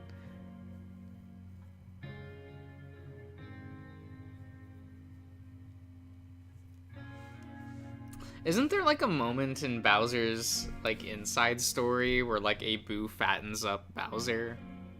Is that a thing? Someone showed me that and I was like, I don't know if this is real.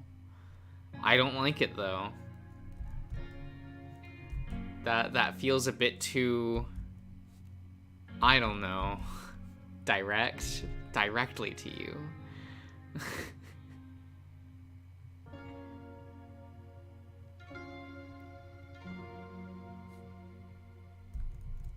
Do I want to put like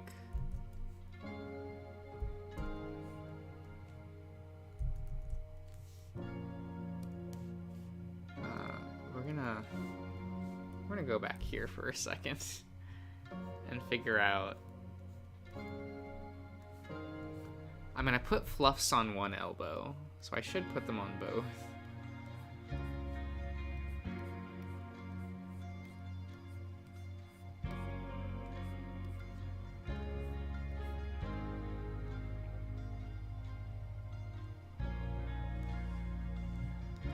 Ah, that's weird, Michael. Like, I don't... That feels weird. I don't know.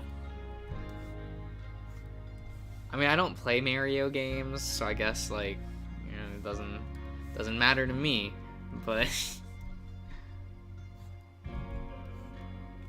I've only ever played 2 Mario games, and that was, Mario Galaxy and Super Mario Bros. 3. Those are the only games I've ever... That's my foray into... what's it called? Into Mario. That's it.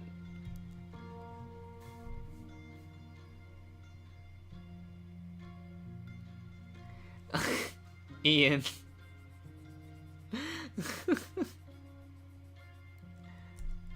It's a pretty old game at this point, actually. I think? Because that was on the DS, wasn't it? I don't know, even then I looked at that game and went, that seems charged. In a way I don't like the feeling of.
Oh, does Mario have all of the fetishes covered? That's, impressive?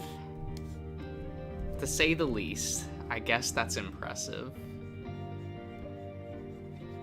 A little concerning, but impressive.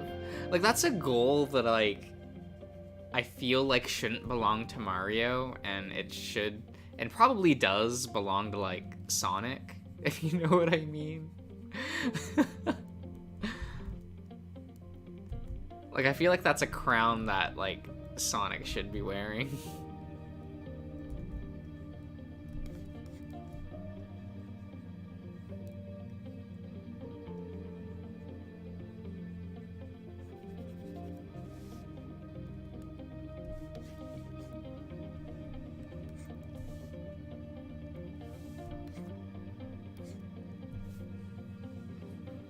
Sometimes I draw. I draw on my cell phone. Oh, okay. I always hear about people drawing on, like, cell phones and shit, and I'm just like, I can't do it. It feels so uncomfortable. I don't even really like digital drawing that much. I kind of just do it because I know it's the, you know, it's the way of the future, so I kind of just have to.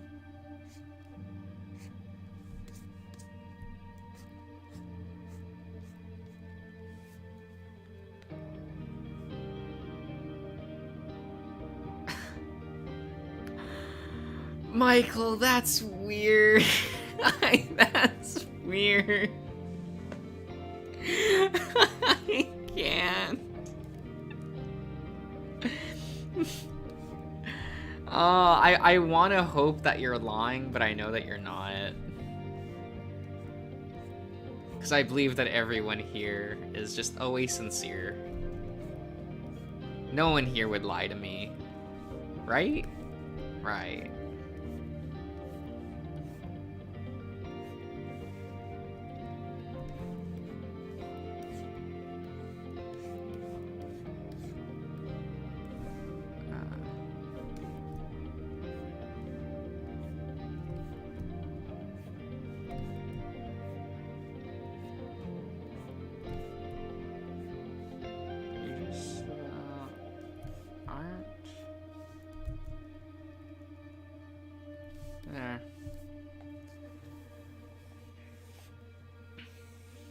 I don't know. Just don't really know.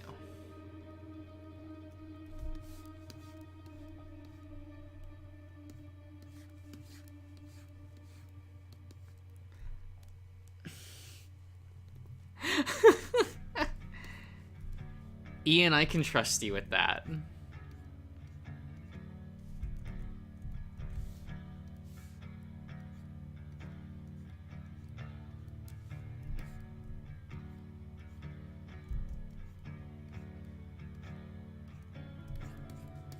I get it, yeah.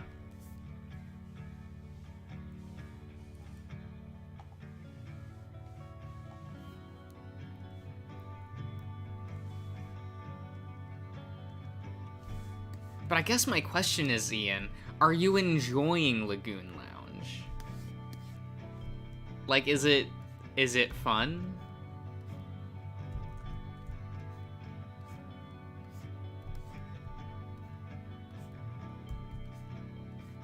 Is it entertaining? These are the questions I want to know. God, it's bad. Okay, but is it bad in a fun way or bad in a, oh god, this is just not good? Okay, I okay.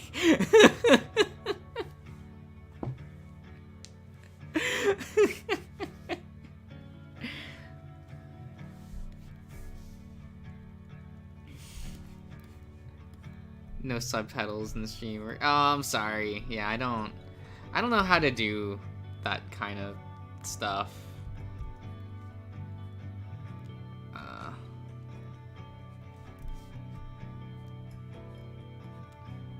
I don't know, the whole YouTube thing's a mystery to me.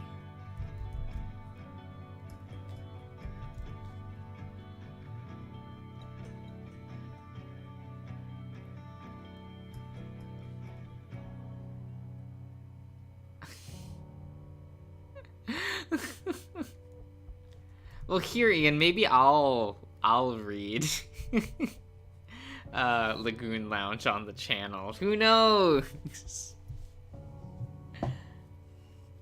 It'll be funny, right?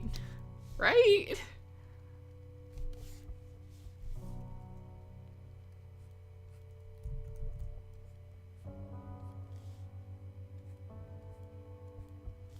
It's like if I ever play, like,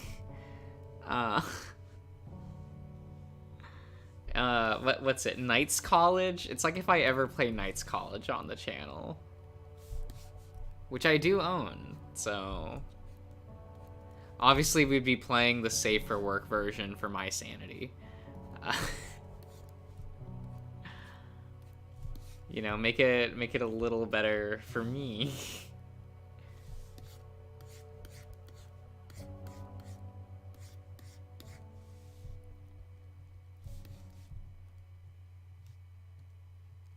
There, does the boy Does the boy look alright?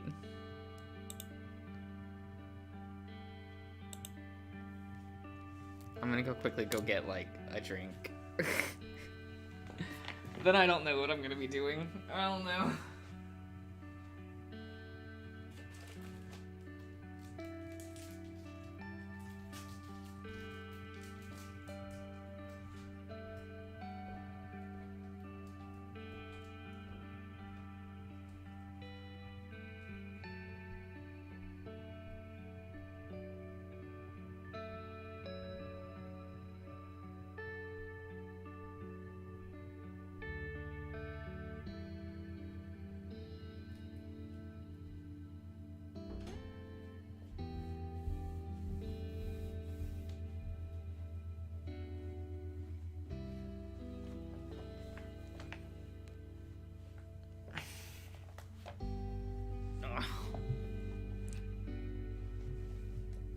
Will I paint the drawing? No. I'm not a painter.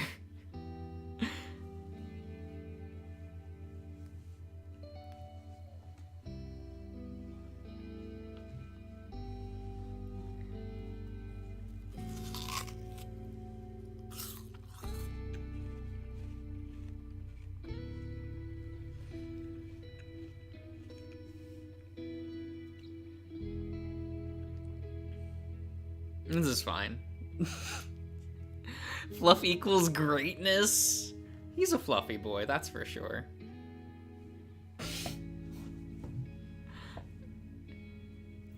Crunch, I don't know what you mean.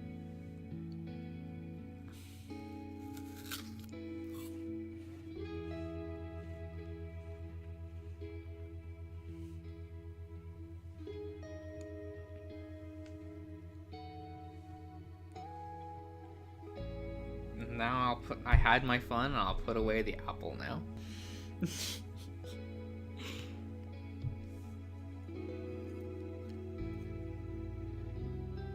Just for now. Apple tier list? Okay. I don't know. I don't know enough apples. Ian, did you not enjoy the last tier list I did during this stream? Wasn't one enough? We can't make this a habit. Have me doing like a shitty tier list every stream.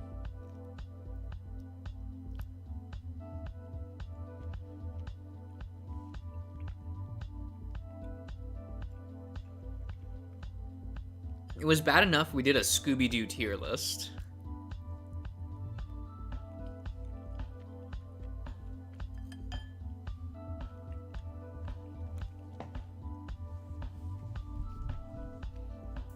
It's content? Oh my god.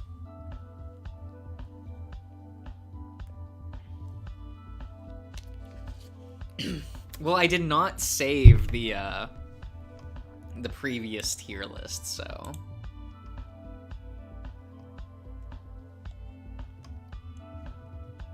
why I don't paint?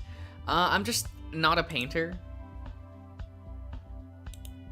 That's a skill set I don't really have. And I'd rather not, like, try and fail on stream.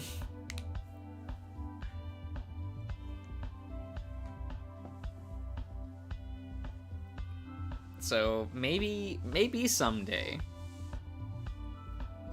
But I'm pretty much just a monochromatic illustrator. I know that's disappointing to a lot of people, but... it is what it is.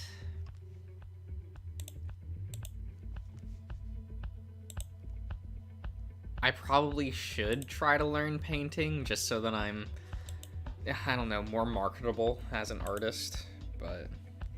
No, I should probably save this.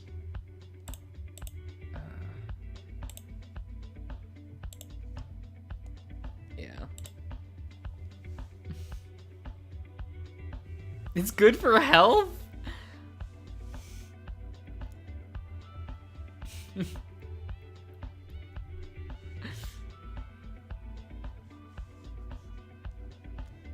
I mean, I would have to... Oh yeah, I did do that on the wrong... Those on the wrong layer, didn't I? Interesting.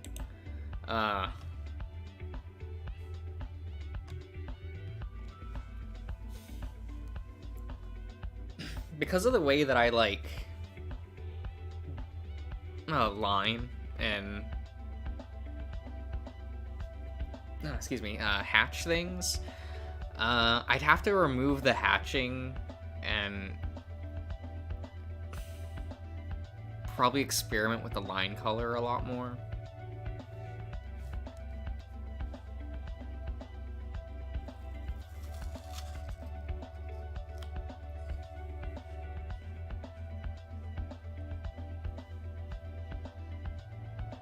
But I don't know. I feel like my brain just doesn't quite comprehend color.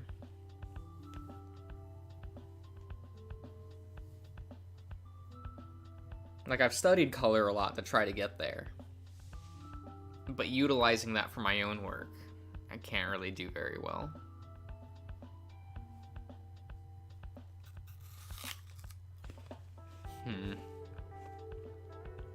It is what it is, though.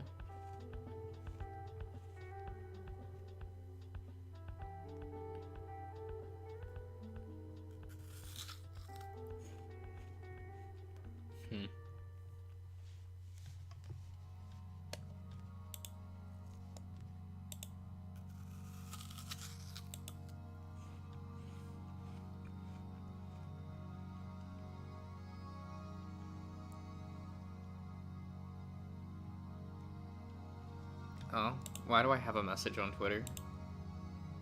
Oh, okay. That's fine.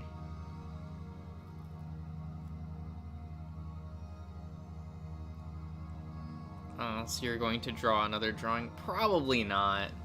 I'm probably gonna wrap it up for tonight. I don't like drafting digitally, so it kind of just is what it is. I also kind of want to go grab some food, so I'm trying to do more drawing streams more often, so if you stick around like on the channel, you'll probably see more. Not until next week though, I'm kind of busy for the rest of the week.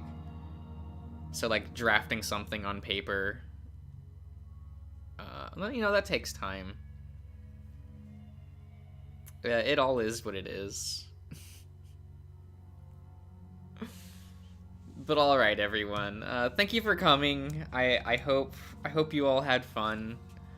I hope the 2-hour discussion on Scooby-Doo wasn't too abrasive, I guess. You don't know how you ended up on the channel? Well, you can you can choose to stick around, you know? It is what it is. But yeah, good night, everyone.